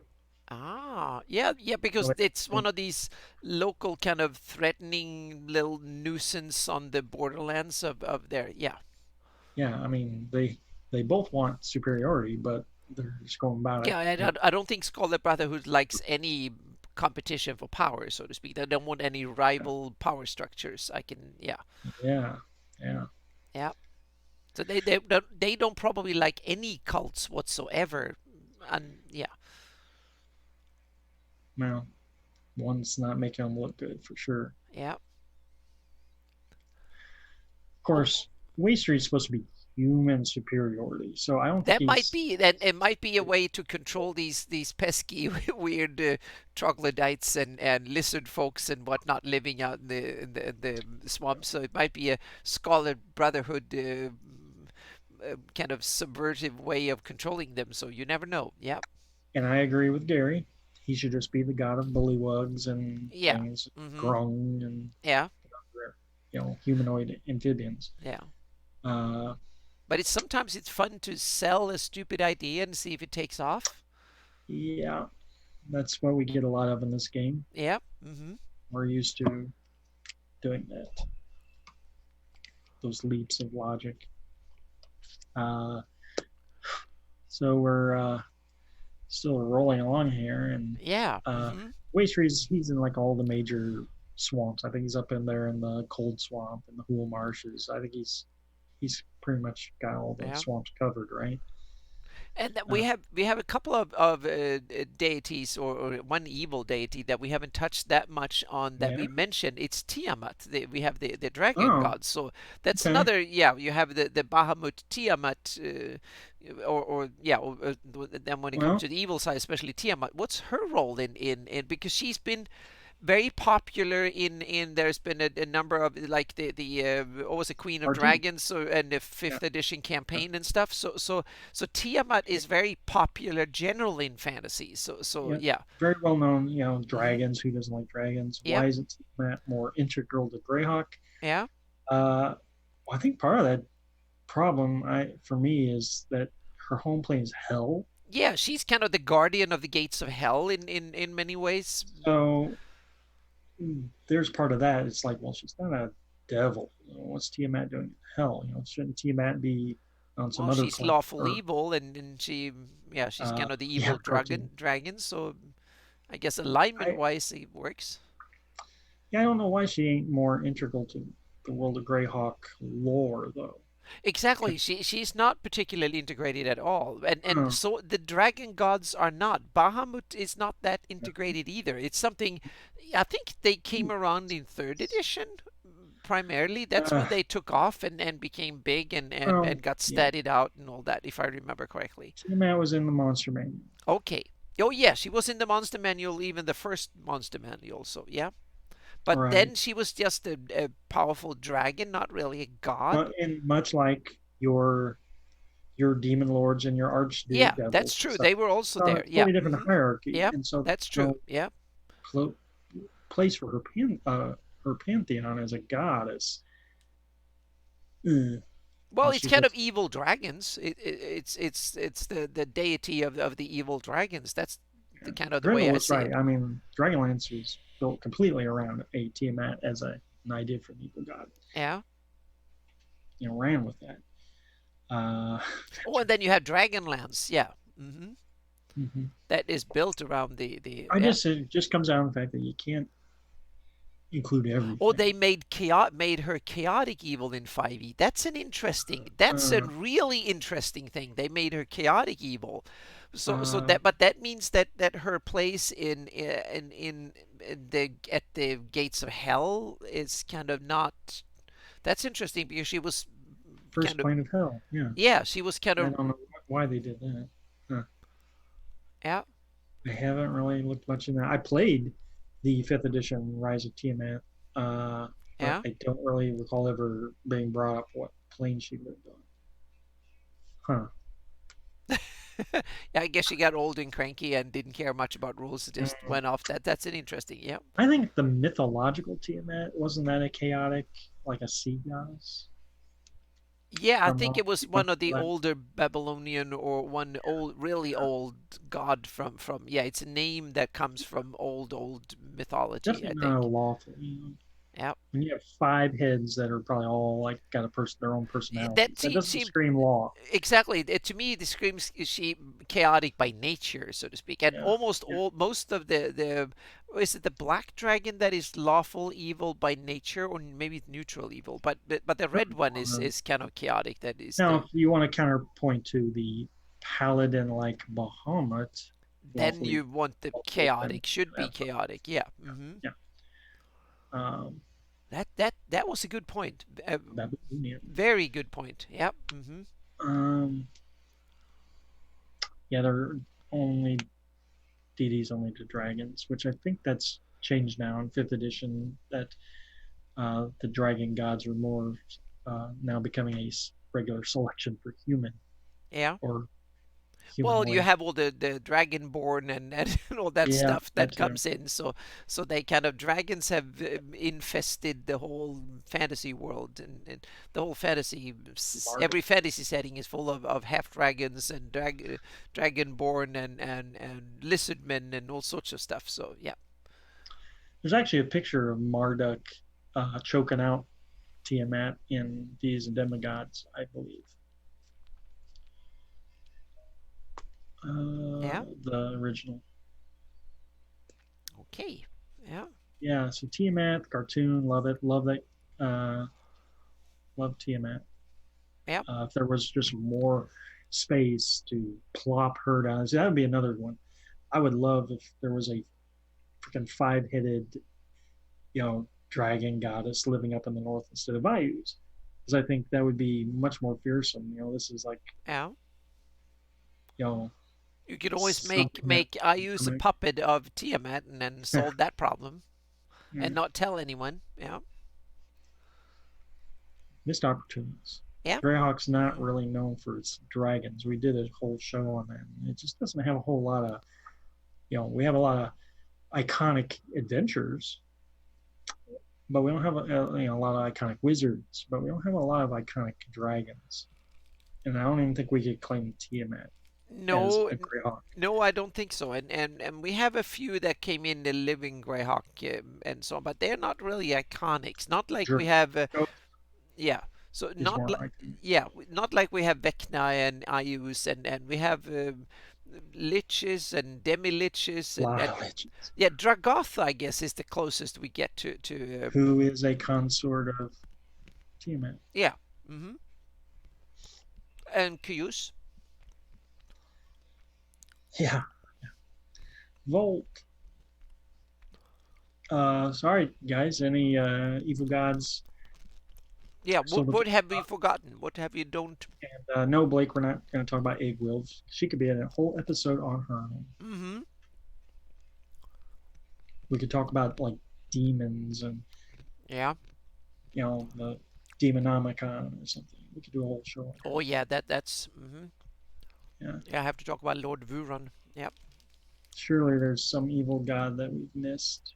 That's there must be. interesting. I mean, we talked about Raxidor, so Yeah. I think we are scraping the bottom of the barrel. Yeah. Glazia, Zagamoa, uh, Fungi Goddess. Yeah, pretty cool. Unique. I don't think there's anything else like her Tsugboy, yeah. that I've ever seen. Don't know much about Glazia. I think she's like No idea. she's a devil. She's one of the arch duchesses or whatever. Yeah, I talked a little bit about Beltar, Gary. Beltar is used to be a mining and earth goddess, and she was replaced by Jazzcar and Fortubo, I believe. And she, like, because of this, she became real hateful and evil, and now is only worshipped by monsters and things. Yeah. So I Hey, think that we that's have one. We haven't talked about the orc and the humanoid deities. no, no. Oh, Asmodeus. Okay. Uh, so the pantheon in the box set has a lot of these human gods like Erythnol and Alona, who Yeah. clearly could be worshipped by humans and like orcs or elves or Hmm. whatever. Eula, But you have or you have the kind of that came. I think that came in second edition in the monster mythology. Had a and then bunch of them. slowly in the Yeah. Dragon magazines, and then into second edition, yeah, they started introducing Yeah. entire Yeah. pantheons. They took on a life of their own more, and then And so it trivialized some of these lesser Grail gods now that don't have any use, that's true. That yeah. like Beltar and Erythral. They are so cool evil gods, but they don't really have much of a use because of uh, humanoids don't worship them solely. Yeah, And that was always a when kind I'm thinking of it, it's like Groomsh is one of the ones I'm thinking about, and then yeah, that's the one that comes up to of Roykin. Roykin, Orcish, demigod of cruelty. Nice. mm-hmm. Good one, Carlos. Yeah, Stumped. yeah, and we have Shargas, Yrtrus, and we have Grumsh Bagtru, and we have Kurtulmak for the kobolds, and Yeah. yeah, so there's a whole bunch of stuff being mentioned in various. Yeah, the humanoid gods. We could go into those. Yeah. Mm-hmm. the specifically Greyhawk uh, human gods mainly, or the ones that I know best. Grooms, I did a whole Christmas comic on him as well. Yeah. Uh, Now I have to ask, what gods are most popular in all? oh, okay. Yeah, we didn't even talk about where these gods are all worshipped. That might fill a good 15 minutes. Yep. Uh, I had to oh, ask. so technically, Ralashaz, who I think we Ah. consider an evil god, I think he's more of a chaotic neutral god. Yeah. Ralashaz is worshipped there because where else is he going to go? You That was a know, good, yeah. Mm-hmm. Yeah. they also worship a lot of demons there, so maybe you could find a Uh-huh. place for your fungi queens and your Orcus And worshippers in even Graz have there. some Uh, love there, maybe, or something. Or I It's not listed, but I would suspect Encabulus is worshipped there because oh, yeah. it's right on the edge of the dry steppes. So what better place for the god of droughts than That's true. They need to, at least Encabulus? they need to kind of throw some salt over, Yeah. or spend a few drops of water yeah, Yeah, to and I think fend him Geshtine off. might be worshipped there only because you need water to survive. Yeah, and they are kind of on the Bakloonish side of things too. So they kind of, Yeah. Now, if you've ever read Joe Block's Greyhawk Grognard blog, he has this great series that he did that adds more yeah, he original gods developed, to the Blackness. yeah, he develops the Bakloonish really Go well. look that up. It's amazing stuff. Mm-hmm. Some really good Yep. new god ideas in there. A couple that I would even put in all. Yep. That's good. Yeah. Hmm. Mm-hmm. Okay, now we have let's see here. Now we have a bunch of stuff. So Ah, let's what do we have any I have I think Jay has an announcement to make. We'll see if he's still in oh, chat and okay. he can make it. Yeah, I haven't seen any. Yep. Yeah, we'll see if it comes on because I'm not sure how early ready he is to spill the beans. We'll see. Otherwise, we wait for Oh, that for next week. Yep, okay. we can wait for that Uh, for next week. So yeah. Um, so we on for next week? Because what's the let's see, look at the calendar here and see. I don't think I have any we got lucky that the 4th of July falls on a Thursday. yeah. So let's see here.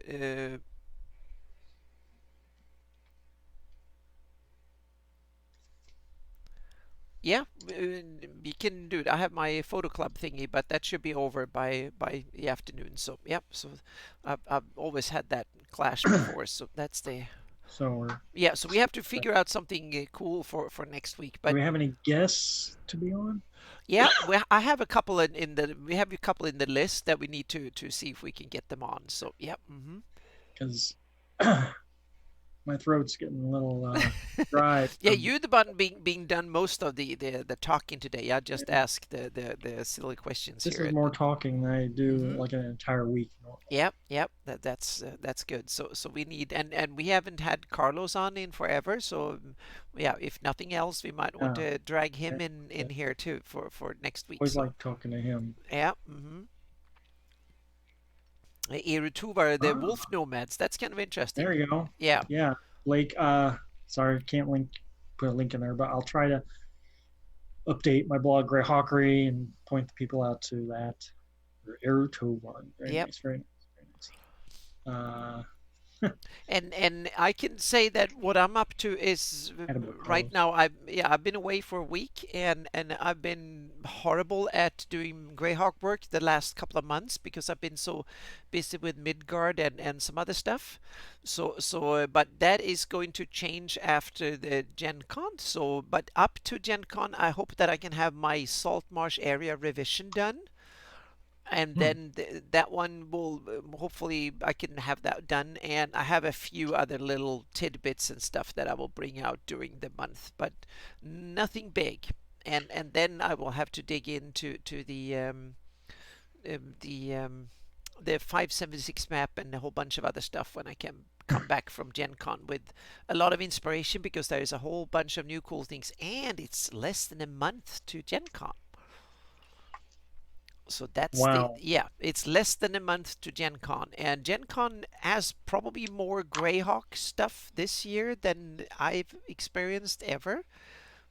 It's a I might whole going. bunch of, it's a, yeah, it's a whole bunch of stuff that it's going to be Greyhawk related. I know that Jay and Carlos are running games on both down in the, well, yeah, various stuff. So yep. So that is one thing that happened. We have the Greyhawk channel has rented an Airbnb house that they will run games and have a whole bunch of people living in and having fun for the convention. So that is kind of fun. I will have a 2 hour seminar on map making and stuff, and of course Nice. I will mention Greyhawk a time or two, and most of my examples and stuff will be um, uh, kind of centered around Greyhawk because that's where I have most material stuff on it. So that will be part of it, and I bet that there's a whole bunch of other stuff happening. And since Saltmarsh now up and running, I bet that Mm, there will be even follow up mm. things. So it's looking interesting that way for Greyhawk when it comes to. We don't have any. I think the Castle Greyhawk, so to speak, will be the Greyhawk channels be Airbnb. I guess could be some sort of get together Yeah. for Greyhawk community. I I hope don't that have the turns out ad. well. They announced Yes, it so yeah, long ago exactly. They announced it so long that ago that I don't really hopefully know if it was kind of sizzle. filled up or not. I'm not Yeah. really sure, so we'll see. Hopefully I'll try and find out during the week, and we can see if we can make a report and kind of tell more about that for next week and the week after that. Well, I just saw Blake's article on tribality.com, Eru Tovar, Wolf Oh, Nomads. It just was released today. That's why I haven't seen it. oh, awesome. So there you go, Tribality. Hmm. Um, yeah. Well, we don't know what we're talking about next week. Anyone have any suggestions? Yes, yeah, because we haven't set a topic for next. It depends a little bit if we can get someone on the show, and that will kind of set the topic kind of automatically. Oh, that's true. Yeah, Like if if Carlos is on, yeah, then we have to babble with him about stuff. yeah, So yeah. we could talk about Marquesa or Oh, something. good. Thank you, Gary. He could post links to it, so that was perfect. How So the yeah, hell? I don't know. Yep, that's great. Yep. If Gary has enough credentials with all these kind of in front Okay. of you, so that might be Yeah. that you're Sure. you're allowed to do put Okay. links in. Yep. How about the Ah, Rennie? That's a very good topic. Yeah. Mm-hmm. yeah. Yep. That's the I want to say we did talk about Renee some though. Oh yeah, we've talked about Didn't we? Rennie now and then, and what about the Rennie? What gods do they have? Oh well, we'll have to save that. Yeah, we have to save that. That's one for the future. So yep. Minor racial groups. Mm-hmm. Yep. Uh, oh yes, lots of questions. We'll have to answer. Rennie, Offworlders, yes. Oh man, Larara, there we go. Oh yeah. Kind of Mm-hmm. just hit all the little splinter groups. Mother is some amorphous thing. Yeah, yeah, that would be fun. Yeah. Fun to Mm-hmm. go over. Yep. Well, So this has been a good episode. We've really gone over a whole bunch of the evil gods and a lot of the aspects and stuff. And I love all the awesome. Yeah, I've learned a lot from this episode. yeah. What I was gonna say is I did a Greyhawk comic for years that all the characters were Greyhawk gods. So I've done a lot of research over the years and Mm-hmm. played on a lot of this funny stuff. And just in preparing for tonight's episode, I found out things that I never knew before, noticed. Uh, so yeah, it's always fun revisiting. Yep. Okay. Mm-hmm. So any other plugs we need to do? We should of course in tell all the ones come in and look at the other games and that run in Greyhawk channel, and we should also urge them to go to Carlos channel on Twitch and Castle Entertainment, and also to Lord Gazumba, J Scott's channel, because there's a lot of Greyhawk happening on those two channels too. And then my website I just released last week. That hasn't been official on the show yet. I released the Atlas 2019 Atlas, the 598 Atlas. It's Greyhawk split up into 150 some little pieces, player and DM Nice. version. So you have every little kingdom and every all the mountain chains, hills, lakes, forests, and all that stuff on small little separate pieces. It comes in small JPEGs. They're fairly highly compressed, so you can put them on websites and you can use them in various tools and stuff. And they come. It's a the player's version that only has the terrain, roads, and obvious things like towns and cities, but no names, no name tags, and nothing like that. And the DM version has the name tags, all the dragon layers, and all the other stuff that is so small that you wouldn't see it when you wander through the terrain, so to speak. So I separated it that way. Yeah, thank you, Ryan. That's yeah. So so that is come out. I released it just before I went on vacation last week, so it's on the website now. So that's coming out. The sorry, the Atlas is out. The Realms worky things is coming very soon.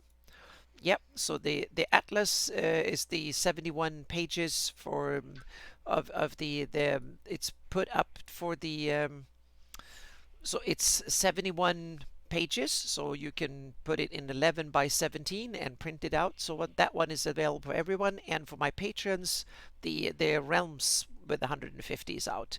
And just before the Gen Con, the Realms version will be available for everybody on my Oh, website. So yep, so that was my mistake. I have to keep an eye on what I've released where, so to speak. So it's coming. So yeah, but it's coming to everybody within a few weeks. And that's the only kind of things that way that I've done Greyhawk wise the right. past month. Yep. And but there is more stuff in the works. I'm looking into make political maps and a bunch of other stuff like that that I'm want to dig in and do and oh yeah, my trip was excellent. Yep, thank you, Gary, for asking. Yeah, it was excellent. I drove up first through. I took east of the Sierras through the desert, so Death Valley and up to Mono Lake. And so I got to everything from sand dunes to, and then I took the 120 over Yosemite. So I saw Yosemite, and then I hiked a bit in Yosemite Valley. And first I hiked a little bit out in Death Valley, and then I hiked by Mono Lake, and then I hiked in Yosemite. And then they had closed one of the roads up towards the Bay Area, so I had to take a reroute 100 miles. So I saw some awesome mountain roads down at sunset, and then I drove up out to the coast. I took one night over up in the hills, foothills down towards the Bay Area, and then I took the drove up to and saw the Humboldt State Park. There I saw a lot of the Avenue of the Giants and redwood trees. It was like hiking in Vestby Forest. Awesome, very much recommended. If you want to see what a fantasy forest can look like, I can really recommend to go and see the big redwoods up in Humboldt State Park and Muir Forest. I didn't look at that. I saw Humboldt State Park and Redwood State Park. Those were the two areas that have the biggest ones that have large areas of redwoods. And there's like 30 miles of roads you can drive through redwoods, and it was absolutely gorgeous. It was fantastic. I've seen a few trees when I passed before, but this was the first time I really went out into redwood country and took an hour of hiking, and I have some pictures and stuff that will come up to Facebook. And my car looks like is a radio controlled little tiny car sitting next to the big trees and stuff. So that was kind of amazing. and then I saw some Oregon coast, and I visited wedding, and I spent some time with Sarah Senos, with Brian Blumklotz and his wife. That was awesome fun. And then I attended a wedding. One of my gamer friends and got married, and or two of my gamer friends got married to each other. So that was perfect. So yep. So I got a chance to be at the wedding, and then I drove down and saw some Oregon coast and stuff on the way down. So yeah, it was 2,600 miles in 6 days. And so it was a lot of driving, but I usually drive a couple hours and then I hike for an hour, and then I drive a couple hours and take my cameras and backpack and go out hiking a bit. So that's usually how I try to travel. And I How much usually miles did you put on foot? probably, let's see, probably about 3 4 miles every time I stop. So probably about 40 miles or so. 20, between 20 and about 30 miles, I think, all in all, on foot. Yeah. Yeah, I hiked about 10 miles at least in Redwood Forest, and I didn't Nice. see any bears, but people warned me about that. But and there was that was one of the interesting things. There are so many old trees that are kind of hollowed out and turned over. So every time I approached one of these, I made sure to make some sounds and noise because I didn't want to scare a bear that was in there. But I realized it's summer, so they're not hiding in their dens. They're out there eating and Yeah. getting themselves fat. But Cameron's not scared of bears. yeah, yeah. So it's kind of interesting. So I felt like a little bit of that ranger in being out in big forest, and it was kind of amazing. So Oh yeah. man, very And cool. I also carry about 50 pounds of gear when I'm out. All my camera gear and stuff weighs that much, so, and water Wow. and things. So yep. No Bigfoot sightings, so no monsters at all. I saw some interesting rare birds though. I saw the biggest kingfisher, the belted kingfisher, that is big as a crow, hunting fish. That was amazing. And so there's some awesome thing, but no Bigfoot. No Bigfoot. A lot of deer though, and elk and stuff. So yeah.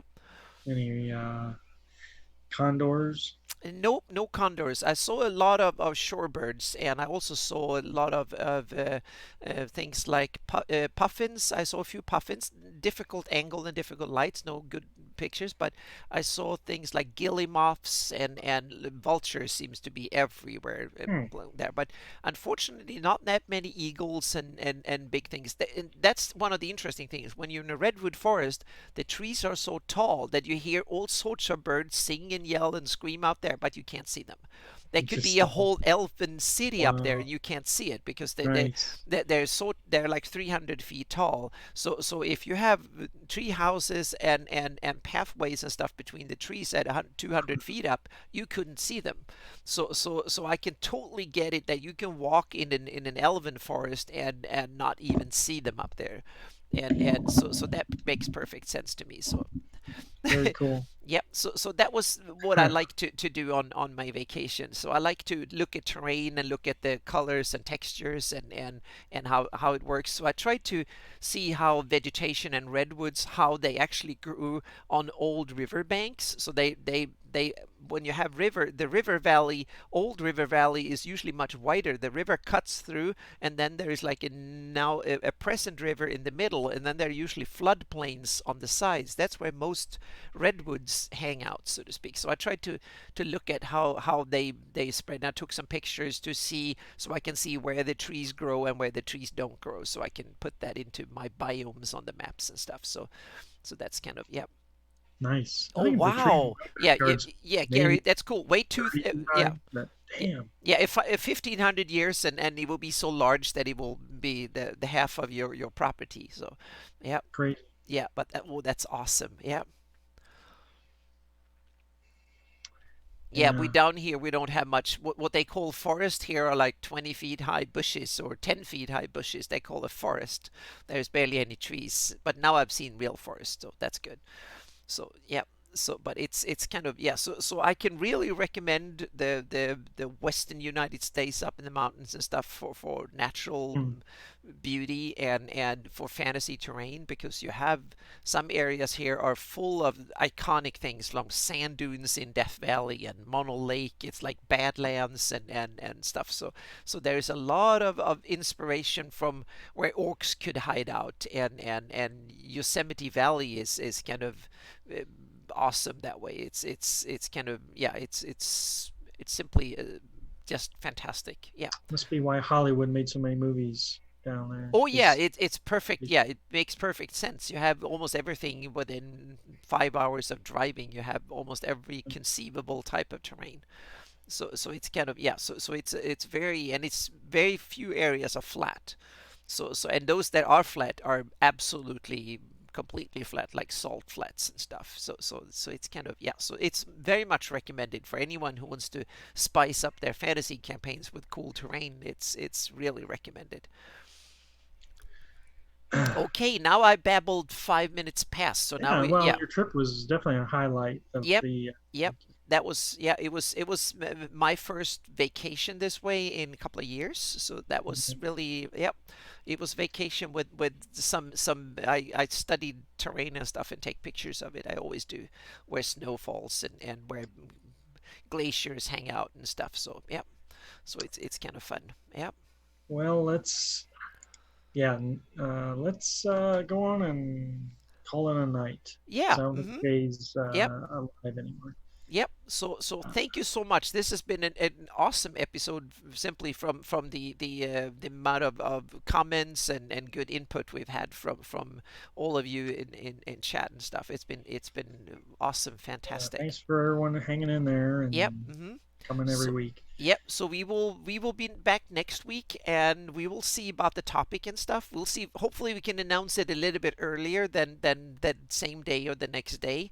So we have to be a little bit. Yep. There's Jay. 4 days off. Jay, Lord Gazumba, did you have an announcement? Exactly, Jay. Is your announcement? Is it official? Is it time to announce it yet? Yep. I have no idea what it is. We'll see. We'll see. Yep.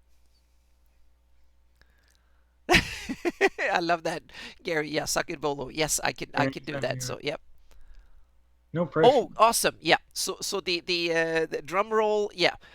Jay will have on the Lord Gasumba channel that will be on July Yes. 21st. That will be that Len Lakofka will be on the show. Whoa. Yes, so it's a big one. Dang. Yep. Mm-hmm. Yes. Yep. Dang. Mm-hmm. Yep.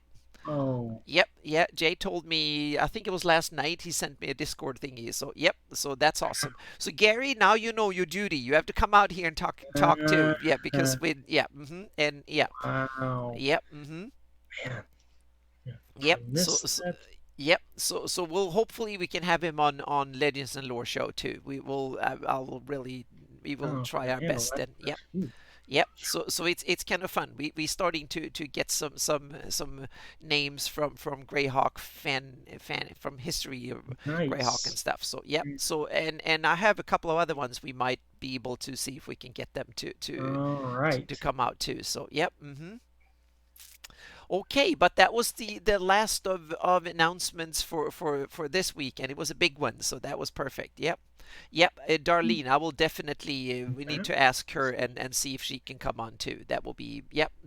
We need to have her, and we need to have you too, Gary, on the show. Yep, we definitely need to because you are Phone in. Yep. Yep. Even if you just want to hear you talk, that would be cool. Yeah. Yep. That will be awesome. So thank you again so much, and we will be back next week for more Legends and Lore. Bye, folks. Yep.